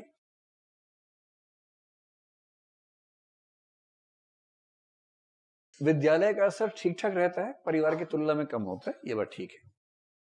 और 19 के आसपास की उम्र में, लेटर फेज में, व्यक्ति कॉलेज चला जाता है। कॉलेज में बहुत बड़े असर पड़ना मुश्किल होता है, रेयर केसेस छोड़कर। मैं आपको रेयर एग्जांपल देकर समझा दूंगा। सामान्यतः कॉलेज में जाके कुछ आमूलचूल परिवर्तन होना आसान काम नहीं होता, जब तक कि एक खास परिस्थिति ना हो। अभी समझेंगे वो क्या परिस्थिति है। तो जब भी कोई बात पूछे, मोटा मोटा एक खाका दिमाग में रखिएगा। और 20 की उम्र के बाद, 20-21 की उम्र के बाद जीवन भर असर पड़ता है, उसकी मात्रा कम होती है। आप मोटा मोटा मान लीजिए कि 20-21 की उम्र के बाद से वो व्यवसाय करने लगता है। तो व्यवसाय की दुनिया में, नौकरी की दुनिया में जो सामान्य प्रभाव हैं वो पड़ते हैं उसके ऊपर। तो इम्पैक्ट ज्यादा पड़ता है उसके बाद व्यावसायिक दुनिया का, प्रोफेशनल दुनिया का।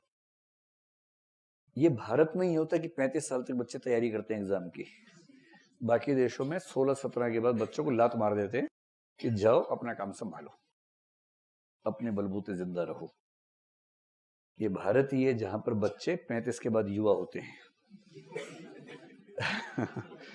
भारत में होने का मजा समझ रहे हो? भारत में होना अपने आप में मजेदार बात है। इतना मजा दुनिया में कहीं नहीं है जितना यहाँ पर है। कि आप कितने साल के? 29 साल के। क्या करते हैं? तैयारी। और कैसे करते हैं? पापा पैसे भेजते हैं, मैं तैयारी करता हूँ। आप सिर्फ तैयारी करते हैं? मैं सिर्फ तैयारी करता हूँ। थोड़ी तैयारी करता हूँ, थोड़ा घूमता रहता हूँ शाम को, और यही करता हूं। आप लोग पता नहीं दुनिया में सबसे शाही जिंदगी आप लोगों की है, वरना इस उम्र में लोग बहुत कुछ कर रहे होते हैं तैयारी के अलावा। मतलब चलिए देखिए, अब परिवार की जो बात है, सबसे पहली बात किस समय, तो आप बताएंगे कि परिवार का ज्यादा असर होता है शुरुआती वर्षों में। तो आप कह सकते हैं कि 0 से 3 में संपूर्ण और 3 से 12 में महत्वपूर्ण प्रभाव।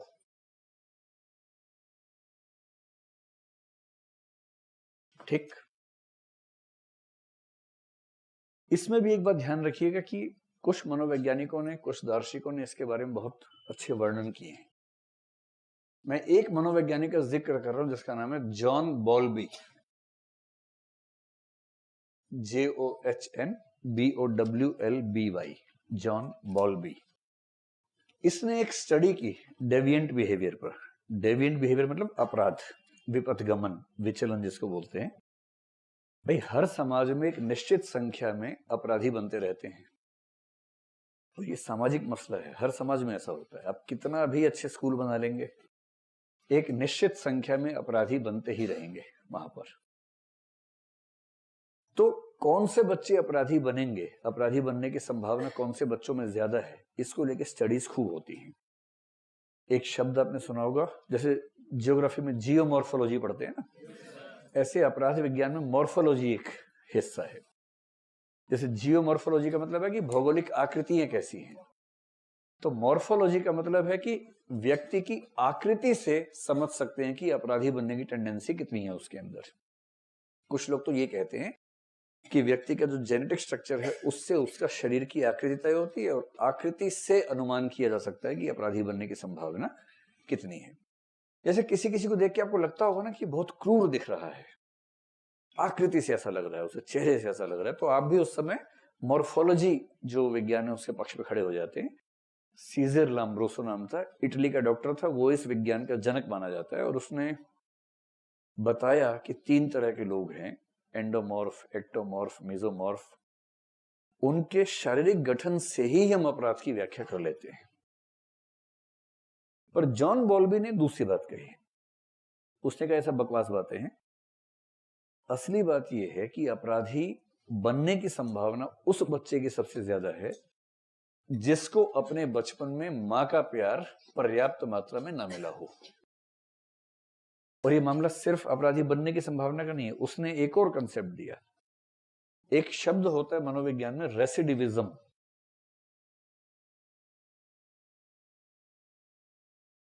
रेसिडिविज्म, जो इस स्थिति में होते हैं उनको रेसिडिविस्ट कहते हैं, एम की जगह टी कर दीजिए। रेसिडिविस्ट का मतलब है ये वो लोग हैं जो अपराध करते हैं, जेल गए, वहां से छूटे, फिर अपराध किया, फिर जेल आ गए। जो अपराध की बारंबारता के शिकार हैं, जो अपराधों की फ्रीक्वेंसी जिनके साथ ज्यादा है, एक सजा काटी फिर जेल चले गए, फिर सजा काटी फिर अपराध कर दिया, इस टेंडेंसी का नाम है रेसिडिविज्म। और जॉन बॉल्बी ने कहा कि रेसिडिविज्म के केसेस को स्टडी करने से पता लगता है कि जिनको बचपन में मां का प्रेम नहीं मिला, या तो मां नहीं थी, डेथ हो गई थी, या परिवार डिफंक्ट किस्म का था, ठीक से काम नहीं कर रहा था, या पिता की ताकत बहुत ज्यादा थी। पिता की धौंस जिस घर में बहुत ज्यादा होती है, उस घर में बच्चे के अपराधी बनने की संभावना ठीक ठाक हो जाती है। मतलब पिता की अथॉरिटी से नाराज होके वो हर अथॉरिटी से नाराज हो जाता है, और अथॉरिटी के ही खिलाफ, कानून के ही खिलाफ विद्रोह करने लगता है। और उसका मूल कारण है पिता द्वारा अपनी अथॉरिटी का मिसयूज इतना ज्यादा किया गया कि बच्चे को पिता की शक्ल में अथॉरिटी से ही नफरत हो गई। तो आप बताइएगा कि जॉन बॉल्बी का रिसर्च ये साबित करता है कि मां का सहज प्रेम ना मिलने से न केवल बच्चे अपराधी बनते हैं, बल्कि अभ्यस्त अपराधी बनने की टेंडेंसी ज्यादा हो जाती है। और लगभग यही बात महात्मा गांधी ने भी बार बार कही है। महात्मा गांधी ने कई बार अपनी माताजी को श्रेय दिया इस चीज का कि अगर मेरी मां ने मूल्य सिखाने की प्रक्रिया उस तरह से न निभाई होती जैसे निभाई थी। पुतली बाई उनकी मां का नाम था। और ये कहते हैं कि मेरी 2 माताएं हैं, एक पुतली बाई और एक गीता, भगवत गीता। और भगवत गीता मेरी मां इसलिए बनी क्योंकि मेरी माँ पुतली बाई ने मुझे इतनी बार गीता सुना दी बचपन में कि वो मेरे अवचेतन का हिस्सा बन गई, अचेतन का हिस्सा बन गई। तो उनकी माँ, जैसे माताओं के पास ये भी होता है ना कि जैसे घर का काम कर रही हैं, बच्चा चंचल है, वहां भाग गया वहां भाग गया, तो उसे रोकना भी होता है। तो काम करते समय कुछ गीत गाते रहते कि बच्चा उसी को सुन के शांत रहे। तो पुतली बाई जी ने गीता के श्लोक कंठस्थ किए हुए थे, वो सुनाती रहती थी मीनिंग के साथ। और महात्मा गांधी, जो उस समय तो महात्मा नहीं थे, तो छोटा सा बच्चा था, मोहनदास था, वो बैठा रहता था, सुनता रहता था। तो बड़ा होने से पहले वो गीता के भक्त हो चुके थे। इसलिए महात्मा गांधी को हम पढ़ेंगे आगे चलकर। महात्मा गांधी ने कई बार कहा है कि मेरा सारा दर्शन जिस एक पुस्तक से सबसे ज्यादा प्रभावित है वो है गीता। और गीता के प्रभाव की मूल वजह क्या थी? उनका बचपन, जिसमें उनकी माता जी ने उसका पाठ बार बार किया। ये पहली बात हो गई। अब आइए दूसरी बात पर, कि परिवार जो मूल्य सिखाता है, परिवार का तरीका क्या होता है। देखिए, परिवार के पास दो तरीके होते हैं। आपके घर में ही पेरेंट्स ने बहुत कोशिश की होगी, सफल तो कोई पेरेंट आज तक नहीं हो पाया है, तो वो भी नहीं हुए होंगे। आपके पेरेंट्स ने आपको बहुत सारे मूल्य सिखाने का प्रयास किया होगा ना, विफल प्रयास किया होगा ना। कुछ मामलों में सफल हुए होंगे, कुछ में विफल हो गए होंगे। दो तरीके होते हैं, एक होता है प्रत्यक्ष, एक होता है परोक्ष। अगर आप अपने पेरेंट्स की सब बातें नहीं सीखे हैं तो आप सफल व्यक्ति हैं। सारा सीख जाएंगे तो फिर कुछ बचेगा नहीं। थोड़ा तो इंडिविजुअलिटी बचनी चाहिए ना, थोड़ा विद्रोह तो जरूरी भी है। प्रत्यक्ष तरीका ये होता है कि जब पेरेंट्स सिखाते हैं ऐसा करो वैसा करो, ये मत करो ऐसा करो, तो निर्देश प्लस टोका टाकी। देखो, इसको नहीं सिखाया था तो उसका असर देख रहे हैं। निर्देश है ना, इंस्ट्रक्शंस, ये करो ऐसे करो वैसे करो। निर्देश प्लस टोका टाकी। टोका टाकी परीक्षा में लिखिएगा, मतलब भाव समझ लीजिए। ये मत करो, ऐसे मत करो, ये करो वैसे मत करो। इस तरह के जो सारे तरीके हैं, उन तरीकों को आप कह सकते हैं प्रत्यक्ष तरीका। और ये घर में चलता ही रहता है। छोटा बच्चा बेसिकली एक प्रयोगशाला होता है पेरेंट्स के लिए। छोटे बच्चे के दो काम माने गए हैं। एक स्केप गोट बोलते हैं। स्केप गोट का मतलब है बलि का बकरा, कि घर में किसी को किसी वजह से तनाव है और वो तनाव निकालना जरूरी है। तो तनाव निकालने के लिए छोटा बच्चा सबसे अच्छा हथियार माना गया है। कि मतलब फिर वो बाप ढूंढता कुछ ही ऐसा करे कि मैं एक पर्याप्त कारण मिल जाए मुझे बस। और बच्चे कारण देते ही रहते हैं ऐसे कुछ ना कुछ। जैसे कारण दिया तो दो कस के मारे, दो झापड़, दो मुक्के, दो लाते हवा में उड़ा उड़ा के मारा। और बच्चा ये सोच रहा है कि मैं पिछले 6 दिन से यही कर रहा हूँ, आज तक कुछ नहीं किया, नहीं कुछ ऐसा। आज ऐसे क्या कारण थे? सुअर की चर्बी थी, क्या था समझ में नहीं आ रहा है। आज तात्कालिक कारण क्या हुआ जिससे विशेष पिटाई हो गई? लेकिन बच्चे बस रहते, पिटाई के आधे पौने घंटे में भूल जाते कि पिटाई हुई थी, फिर वो वर्तमान में जीते हैं। और अगर बच्चों को मेमोरी ठीक हो ना, तो हर बच्चा बड़ा होकर अपने बाप को कूट दे कस के। लेकिन बच्चों की मेमोरी बड़ी कमजोर है, वो बच्चे बड़े होते तो भूल जाते हैं। और इसी वजह से बूढ़े सुरक्षित है समाज में, कि बच्चों की जो मेमोरी है वो बहुत मजबूत मेमोरी नहीं है। वरना अगर हर चीज का नोट करने लग जाए बच्चे, तारीख, दिन और पिटाई की मात्रा, डंडे 3, झापड़ 4, मुक्के 6, अगर काउंट करने लगे और चक्रवृद्धि ब्याज सहित वापस लौटाए हैं बाद में, आप समझ क्या होगा। चलिए, ये तो हो गया प्रत्यक्ष। प्रत्यक्ष तरीके के बारे में एक मोटी सी बात समझ लीजिए कि इससे कुछ होता है नहीं। अगर आप बच्चों कह रहे हैं कि बेटा सच बोला करो, बच्चा कभी सच नहीं बोलेगा। मनोविज्ञान के निष्कर्ष हैं, रिसर्चेज हैं इस पर। बच्चों को सिखाने का सबसे वाहियात तरीका है उनको ये कहना कि ऐसा करो, ऐसा ना करो। ऐसी हर चीज को बच्चा अपनी आजादी पे हमला समझता है और वो खौफ के मारे करता है। जो आप कहते हैं करता है, केवल खौफ के मारे करता है। इसलिए नहीं करता कि उसके मन में वो बात आ रही है। इसलिए सबसे बेबुनियाद तरीका है बच्चों को उपदेश देना, निर्देश देना कि ये करो, ये मत करो। जैसे आपको कितना सिखाया होगा, झूठ मत बोलो, आपने छोड़ दिया। देखिए, सब वैसे के वैसे। कितना सिखाया, चोरी मत करो, आपने बताया कि आप सबने चोरी कर रखी है, एक को छोड़ के सबने बताया था। है ना? अच्छा, बताने से पहले कर ली थी, तो जब बताया उसके बाद कभी नहीं की, मौका नहीं पड़ा। अच्छा मतलब सारे दोस्त ताला लगा के रखते थे, मौका ही नहीं मिला आपको। बच्चों को सिखाने का सही तरीका है परोक्ष तरीका। जो कायदे के पेरेंट्स होते हैं वो इसका इस्तेमाल करते हैं, और परोक्ष तरीके का मतलब है आचरण से सिखाना। इस पर एक बड़ा अच्छा सिद्धांत है, जॉन बोंदुरा नाम का आदमी है, हम आगे पढ़ेंगे उसके बारे में। बच्चे ऑब्जर्वेशन से सीखते हैं, पेरेंट्स क्या कर रहे हैं वो सीखते हैं, न कि पेरेंट्स क्या कह रहे हैं वो सीखते हैं। कई माँ बाप बड़े दया वाले भाव से बोलते हैं, जैसे बाप मान लीजिए सुट्टा लगाने वाला आदमी है, बच्चों ने बिगड़ गया था, उसके बाद से पिए जा रहा है, सिगरेट पिए जा रहा है, दिन में 30-40 फूंक देता है, इतना फूंकता है कि उसको घर में भी नहीं रहा जाता उसके बिना। मतलब कुछ लोग ऐसे हैं कि बाहर फूंक के आते हैं सिगरेट, अंदर नहीं, घर के अंदर पवित्र बन जाते हैं अचानक। फिर तलब उठी, बाहर के किसी बहाने से फू फू फू किया, उसके बाद वापस आ गए घर में।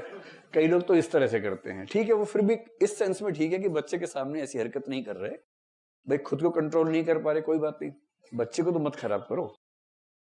कुछ इस से पार हो जाते हैं, फिर वो घर के अंदर ही कार्यक्रम शुरू कर देते हैं, सिगरेट पी रहे हैं, हर 3-4 वाक्य में 3-4 गालियां दे रहे हैं, घर के अंदर ही पूरा माहौल एकदम बना के रखते हैं। अब बच्चा वो सब सुन रहा है, वो सब देख रहा है, बाप को गिल्ट फीलिंग भी हो रही है कि मेरा बच्चा क्या देख रहा है, क्या सोचेगा, क्या सीखेगा। क्या सोचेगा से तो मुक्त हो चुका है वो, और क्या सीखेगा उसके मन में ही आता है। तो ऐसे पेरेंट्स बच्चों के सामने बड़ी दयनीय सा चेहरा बना के बोलते हैं कि बेटा ये सीखना मत, मैं तो बेटा बहुत मजबूर हूं बेटा, गलती से मैंने शुरू कर दिया था बेटा, ये तो जहर है बेटा, जहर, मेरे फेफड़े खत्म हो गए हैं बेटा, मैं जल्दी मर जाऊंगा, तुम ये मत करना बेटा। बच्चा बोलता है हाँ पापा मैं कभी नहीं करूंगा, उसके मन में आता है एक बार तो ट्राई करूंगा। ऐसे तो नहीं भाई, अगर ये इतना ही जहर है तो कितना शौक से कैसे सुबह से शाम तक लगा रहता है मेरा पापा। ऐसे अगर कोई घर में पेरेंट्स गालियां बकते हैं और वो उम्मीद करते हैं कि बच्चा गालियां नहीं देगा, तो इससे हवाई उम्मीद कोई नहीं है। वो गाली नहीं देते हैं तो भी ये उम्मीद नहीं करनी चाहिए कि बच्चा नहीं देगा, लेकिन अगर वो गाली दे रहे हैं उसके बाद तो उनको हक ही नहीं बनता है। 2 साल का बच्चा अगर घर में गालियां दी जाती, वो बाहर के इलाके में प्रसिद्ध हो जाता है कि 2 साल का बच्चा पर गालियां बड़ी अच्छी देता है। ऐसे बच्चे प्रसिद्ध हो जाते हैं अगर घर के अंदर गालियां चल रही हो। आपने ऐसा कोई बच्चा देखा हो? मैंने तो एक देखा है, एक हमारा पड़ोसी था, उसका घर क्या था, गांव था, मतलब 5-6 परिवार मिलकर रहते थे एक ही घर में, संयुक्त परिवार था। उनमें एक चाचा था, एक ही होता है बेसिकली, खूब गालियां बकता था, और वो 2 साल का बच्चा इतना था। अब उस बच्चे की डिमांड इतनी ज्यादा थी, वो बच्चा तोतली आवाज में गालियां बकता था। अब समझ रहे कि तोतली आवाज में गालियां, तो आसपास के घरों में सब लोग उस बच्चे को बुलाते थे, इधर इधर इधर इधर इधर, दो चॉकलेट खाओ, चॉकलेट खाओ, दो गाली दो। वो उसकी थोड़ा तोतलाती आवाज में गालियां सुन के मुग्ध हो जाते थे, कितनी मीठी मीठी गालियां दे रहा है, उसके बाद चॉकलेट, और बच्चा मस्त रोजगार मिल गया मुझे तो।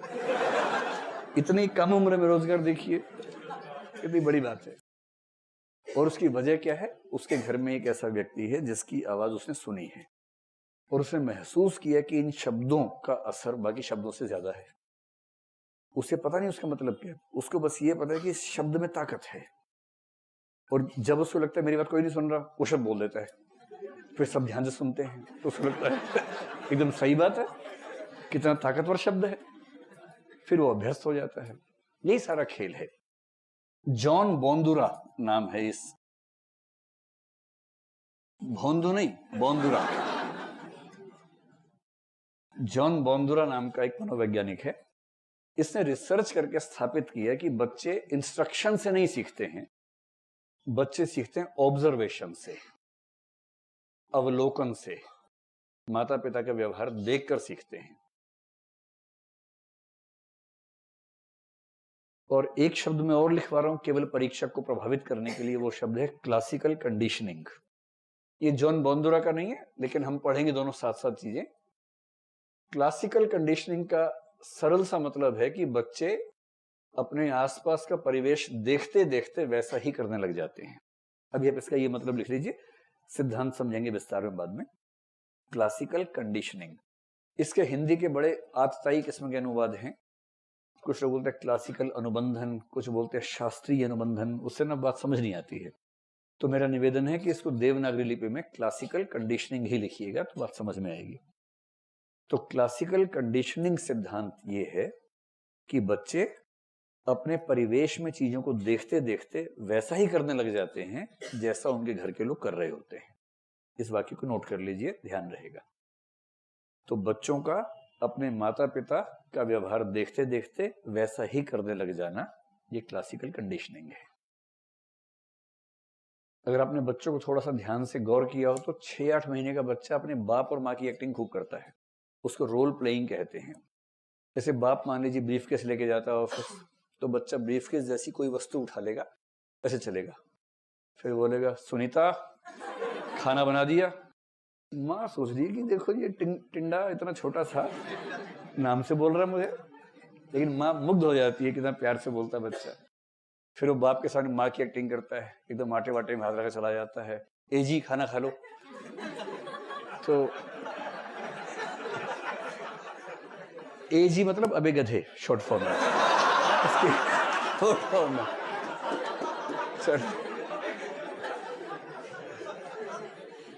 तो दो बातें स्पष्ट हो गई, पहला था किस समय, दूसरा तरीका। आपको खुशी हो रही है कि सही फॉर्म मिल गई, आपको फुल फॉर्म मिल गई ए जी की।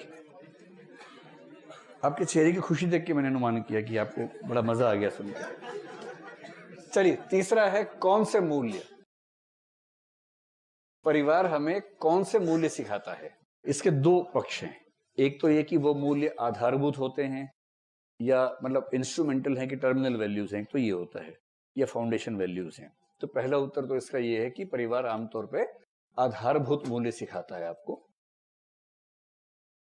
आधारभूत मूल्य जो जीवन में खूब काम आते हैं, जीवन भर काम आते हैं, फाउंडेशन वैल्यूज कहते हैं, जो बेसिक वैल्यूज हैं, जो आपके जीवन की शुरुआत के लिए है। जैसे आधारभूत मूल्य में जैसे एक है शेयरिंग का मूल्य, मिल बांट के चीजों का आनंद लेना।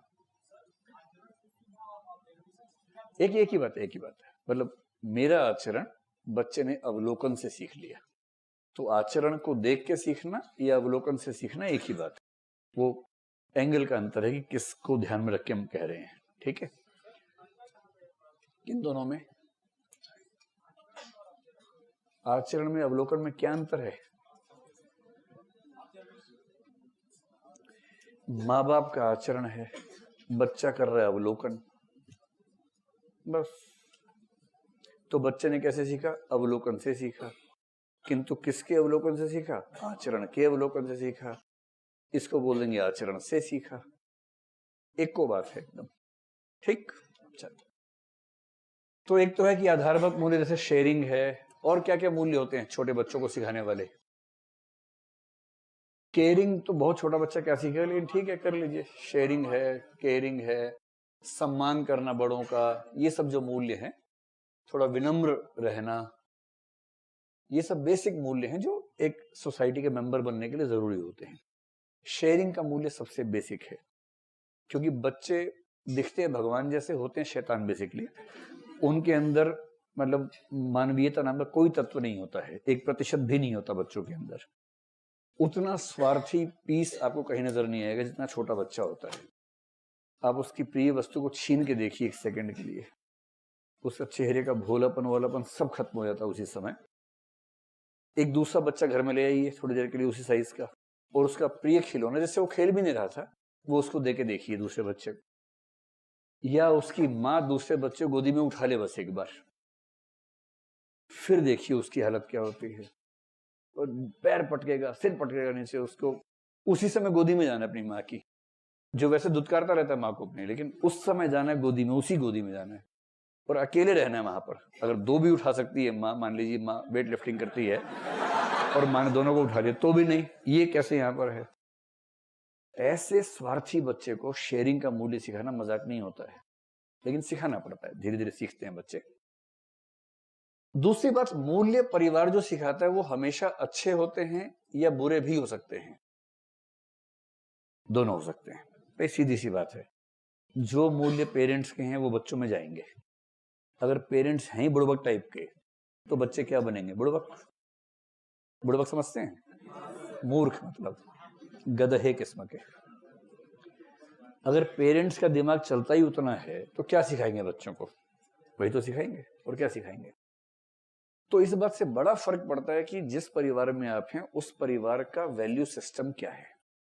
एक सिंपल सी बात, अगर उस परिवार में लिंग समानता है, अगर पिता और माता के बीच समानता है, हो सकता है कि पिता बाहर काम करता हो, माँ घर का काम करती हो, एक सहमति है दोनों में, लेकिन पिता उस बच्चे की माँ का सम्मान करता है, तुम घर संभालती हो, ये भी उतना ही महत्वपूर्ण काम है, और माँ उसके पिता का सम्मान करती है।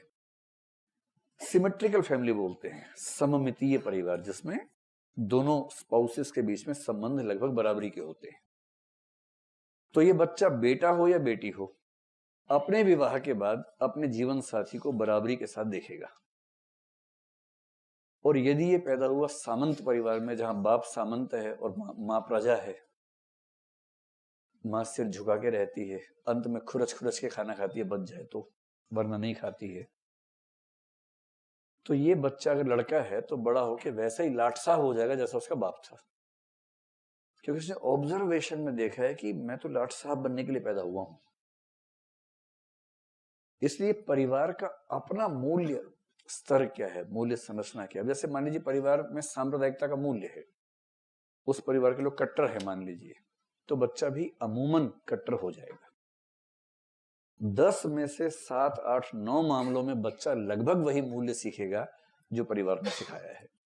एक आध मामले में अपवाद होगा जहां स्कूल का असर ज्यादा हो गया, गैंग का असर ज्यादा हो गया, वहां ऐसा हो सकता है, वरना आमतौर पे बच्चे जिस उम्र में समझते हैं कि मूल्य क्या है, उससे पहले मूल्य उनके विकसित हो चुके होते हैं, और मूल्य विकसित हो जाने के बाद उनको कैंसिल करना, चेंज करना लगभग नामुमकिन होता है। लगभग मैं ऐसे लगा रहा हूं कि ऐसे एग्जाम्पल्स हैं, हम देखेंगे आगे ऐसे एग्जाम्पल्स क्या हैं।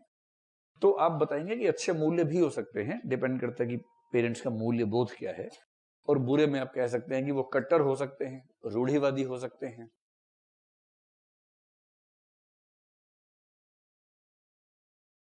सांप्रदायिक हो सकते हैं, रंग भेदवादी तो भारतीय समाज में लगभग हर परिवार के मूल्य हैं। बड़ी दया आती है, छोटी छोटी बच्चियां हैं, उनकी मम्मी क्या करती है, पाउडर पोत देती हैं उनके मुंह पे। किसी शादी में जा रही होती है, 3-4 साल की बच्ची, पाउडर पोत दिया उसके मुंह पे।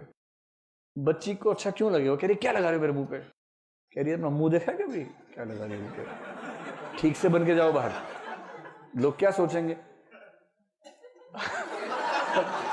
ये वाली हंसी बड़ी अच्छी थी, थोड़ा रुक के आई थी।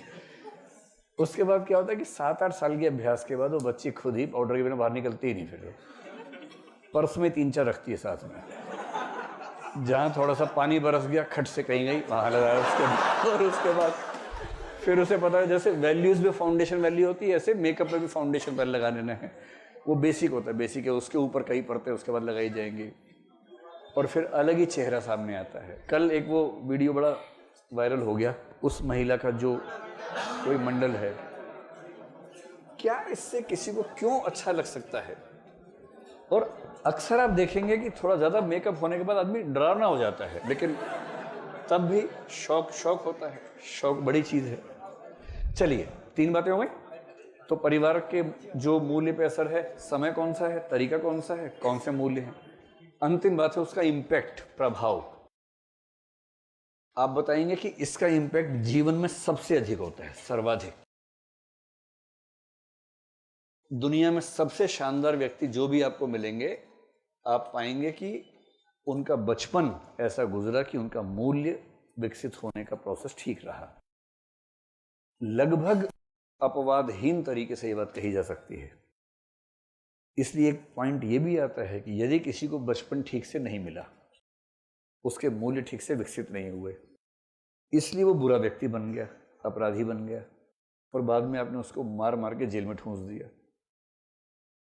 वो अपराधी इसलिए नहीं बना कि वो ऐसा था, वो इसलिए अपराधी बना कि उसको माँ का प्यार नहीं मिला, परिवार का प्यार नहीं मिला, या एक अच्छे परिवार का साथ नहीं मिला। इसमें उसका कोई दोष नहीं था।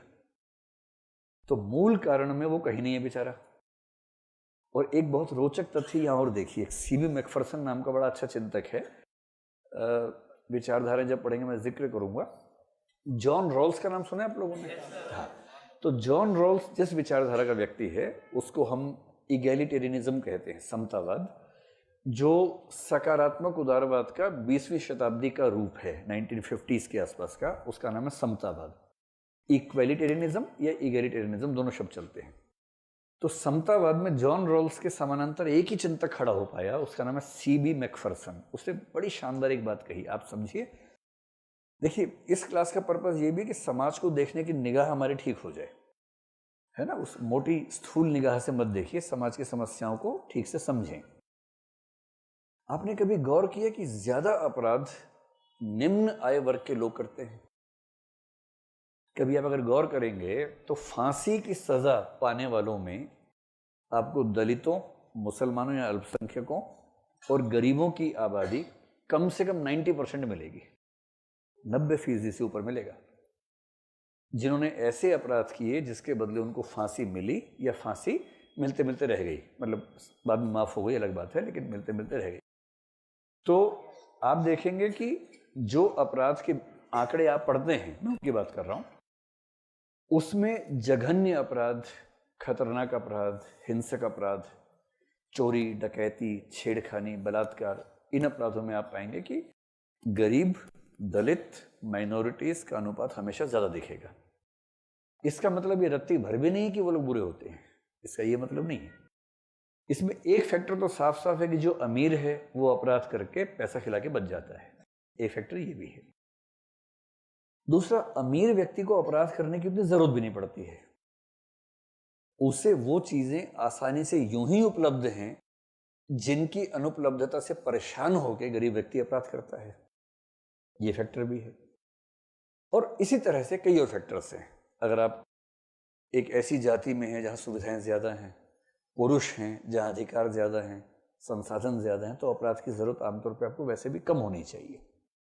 किसी भी समाज में संसाधन बराबर नहीं बंटते हैं, कुछ समुदाय, कुछ वर्ग संसाधनों के मामले में फायदे में होते हैं, उनको अपराध की बहुत जरूरत नहीं पड़ती, क्योंकि शासन, कानून, उन सब में उनकी पहुंच ज्यादा होती है, पैसे की वजह से या रसूख की वजह से वो लोग फंस जाते हैं। लेकिन इसका एक दूसरा पक्ष भी है। एक तो ये है कानून खेलने वाला पक्ष, एक दूसरा पक्ष भी है जो सीबी मैकफरसन ने समझाया अच्छे तरीके से। उसने कहा सोच के देखिए, जैसे अगर आप सब जिस परिवार से होंगे वो मध्य वर्ग या उच्च मध्य वर्ग का होगा, कुछ बच्चे उच्च वर्ग के होंगे जिनके घर में संसाधन ज्यादा होंगे। अब जरा गौर कीजिए, अगर आप न्यूक्लियर फैमिली से हैं, जॉइंट फैमिली से हैं, तो कोई दिक्कत नहीं। जॉइंट फैमिली में बच्चा पल जाता है, पता नहीं चलता कैसे पल जाता है। इतनी सारी माताएं घूम रही हैं, इतने सारे पिता घूम रहे हैं, इतने सारे भाई बहन घूम रहे हैं, पूरा घर के अंदर गांव होता पूरा का पूरा। तो माँ थक गई तो माँ ने अपने उससे कहा, देवरानी से, तू संभाल थोड़ी देर। उसने कहा, जा बेटा यहाँ, लल्ला यहाँ आ जा। फिर लल्ला वहाँ खेल रहा है आराम से, और ऐसे करते करते मैनेज हो जाता है किसी तरह से। न्यूक्लियर फैमिली में छक्के छूट जाते हैं पेरेंट्स के, क्योंकि दोनों काम करते हैं, नौकरी करते हैं, एक बच्चा है, और बच्चे का सोने का टाइम कभी वो नहीं होता जो माँ बाप का होता है, रात भर जगाता है उनको। फिर वो आंख मलते हुए ऑफिस जाते हैं अपने, दिन भर दुखी रहते हैं, पछताते हैं कि ये बच्चा क्यों इस दुनिया में आया। लेकिन अब तो ये इसमें इरिवर्सिबल मामला है, ये तो हो नहीं सकता कि रिवर्स हो, बस अब तो आ गया तो आ गया। तो बड़ा कष्ट होता है कैसे मैनेज करें। अब उसका मैनेजमेंट कैसे करेंगे? देखिए, जो दिल्ली में मध्य वर्ग का है, उच्च मध्य वर्ग का है या उच्च वर्ग का है, वो तुरंत क्या करेंगे, एक काम वाली को रख लेंगे, डोमेस्टिक हेल्प। और बड़े शहरों के मध्य वर्गीय परिवारों में कहते हैं कि दुनिया में कोई जिए कोई मरे, बाई की छुट्टी ना हो बस। काम वाली बाई पति से ज्यादा प्रिय मानी जाती है पत्नियों को, कि पति 2-4 दिन चला जाए, कहीं मर जाए कोई, लेकिन वो अगर वो नहीं आई घर में तो उस स्त्री की हालत खराब हो जाती है, काम सारा उसके सिर पे आता है। उसकी बड़ी महिमा है भाई, बहुत महिमा है। अब इसका दूसरा पक्ष गौर कीजिए, जो घर में काम करने वाली महिलाएं हैं उनकी उम्र भी आमतौर पर 20, 25, 30 के बीच में ही होती है। बहुत बूढ़ी महिलाओं से तो ये काम कोई करवाना नहीं चाहेगा। वो जो महिला इसके घर में आके काम कर रही है, इसके छोटे बच्चे को पाल रही है, क्योंकि ये मैनेज नहीं कर पा रही, उसका काम क्या है? उस बच्चे को पालने में मदद करना। अगर ये ऑफिस गई है तो उस समय संभालना, अगर है भी तो सहायता करना। इस औरत का भी बच्चा उतना ही छोटा है, ये उसको छोड़ के आई है। क्यों छोड़ के आई है? क्योंकि पैसे होंगे तो उसको खाना खिला पाएगी, वरना खाना भी नहीं खिला पाएगी। और मूल्य खिलाने से पहले जरूरी क्या है? खाना खिलाना। तो खाना कैसे खिलाए उसको? गरीब औरत है। वो अपने घर से आती है 10-12 घंटे के लिए अमीर घर में। इस बच्चे को 2 माताएं मिल जाती हैं। थोड़ा मूल्य उसने सिखाया, थोड़ा से सिखा दिया मूल्य, ठीक ठाक मूल्य बोध बन गया उसका। सिखाने के लिए कई लोग उसके आसपास हैं। और इसका गरीब बच्चा, 1 या 2 बच्चे, वो घर में अकेले हैं क्योंकि उनकी माँ खाना कमाने गई है। इन बच्चों को माँ का प्यार नहीं मिलेगा, और जॉन बॉल भी कहेगा कि जिसको माँ का प्यार नहीं मिलेगा उसके अपराधी बनने की संभावनाएं ज्यादा हैं। और यदि ये बच्चा सरकारी स्कूल के माहौल में, जहाँ पढ़ने को भी ठीक से नहीं मिला, और 11, 12, 13 की उम्र तक आते आते खराब व्यवहार करने लगा, छोटे मोटे अपराध करने लगा 14, 15 की उम्र में, और उसके बाद रसूखदार लोग क्या कहेंगे? ये लोग होते ही ऐसे हैं।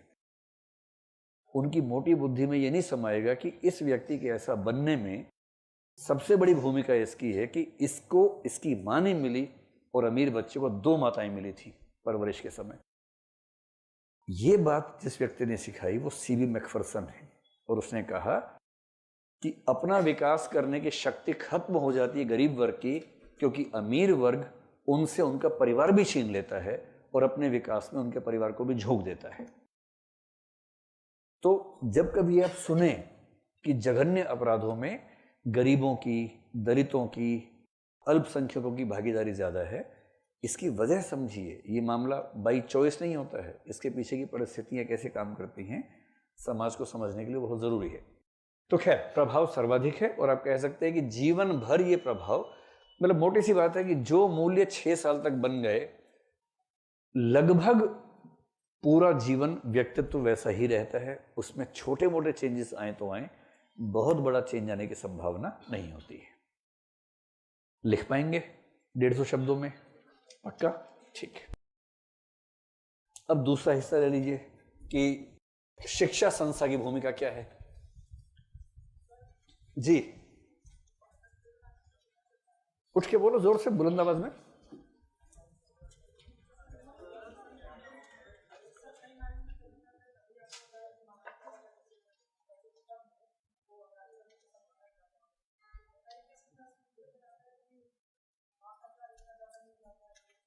हाँ, ये भी है कि माँ का प्यार ज्यादा मिल जाए तो भी दिक्कत है, बच्चा बिगड़ जाता है लाड़ प्यार से।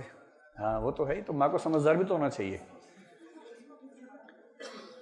बट मतलब माँ थोड़ी समझदार भी हो, खाली प्यार मोहब्बत करने वाली ना हो। और माताओं को गलत फहमी है कि बहुत प्यार करती है। अकेले में देखिए कभी, जब बच्चे साथ अकेले में होती है ना, तब देखिए उनका व्यवहार, पूरा दिन का हिसाब पूरा कर लेती है वहां पर। ये बात ठीक है, माँ हो या बाप हो, अगर ज्यादा लाड़ प्यार करेंगे तो बच्चा बिगड़ेगा, वो तो है ही। उसमें माँ की भूमिका क्या है? बाप की भी होती है। पहला बच्चा होता है प्रयोगशाला, उसमें सारे एक्सपेरिमेंट्स होते हैं। सेकंड वाले पे अभ्यास हो चुका होता है, तो सेकंड वाले में ठीक से परवरिश होती है। और बाई चांस तीसरा हो तो वो प्यार मोहब्बत का अतिरिक्त हो जाता है उसके ऊपर। इसलिए आप देखेंगे अगर 3 हैं तो पहले वाला जवानी में बूढ़ा हो जाता है, और तीसरा बूढ़ा होता ही नहीं कभी, वो चंचल ही रहता है। तो कई लोग मानते हैं कि पहला बच्चा जो है वो प्रयोगों की बलि चढ़ जाता है। आप में से कितने लोग पहले बच्चे अपने पेरेंट्स के? हाँ, मतलब मेरी सारी संवेदनाएं आपके साथ हैं। सारे प्रयोग आपके ऊपर ही हुए होंगे, एक्सपेरिमेंट्स आपके ऊपर, और आपको अक्सर लगता होगा कि छोटे वाला ज़्यादा फायदे में रहा है ना। वो ये सही बात है, ये मजाक नहीं है, सच में ऐसा होता है जी। आप भी वही हैं, नंबर 1 वाले हैं। और सबसे छोटे कितने हैं आप में से? हाँ, आप ही की वजह से बड़े बच्चे दुखी हैं सारे के सारे। सारा प्यार मोहब्बत आपने छीन लिया पेरेंट्स का। छोटों को मार ज्यादा नहीं लगती है, ऐसा नहीं है, ऐसा वो बड़े वाला ही पिटता है ज्यादा। तो चलो ये हिसाब बाद में कर लेंगे कौन ज्यादा पिटा। अब दूसरे हिस्से पर आइए, शिक्षा संस्थाओं की भूमिका।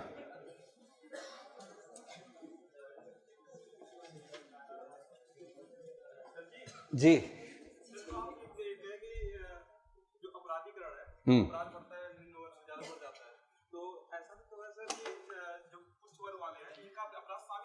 उच्च वर्ग के अपराध दिखते नहीं हैं। दो वजहों से।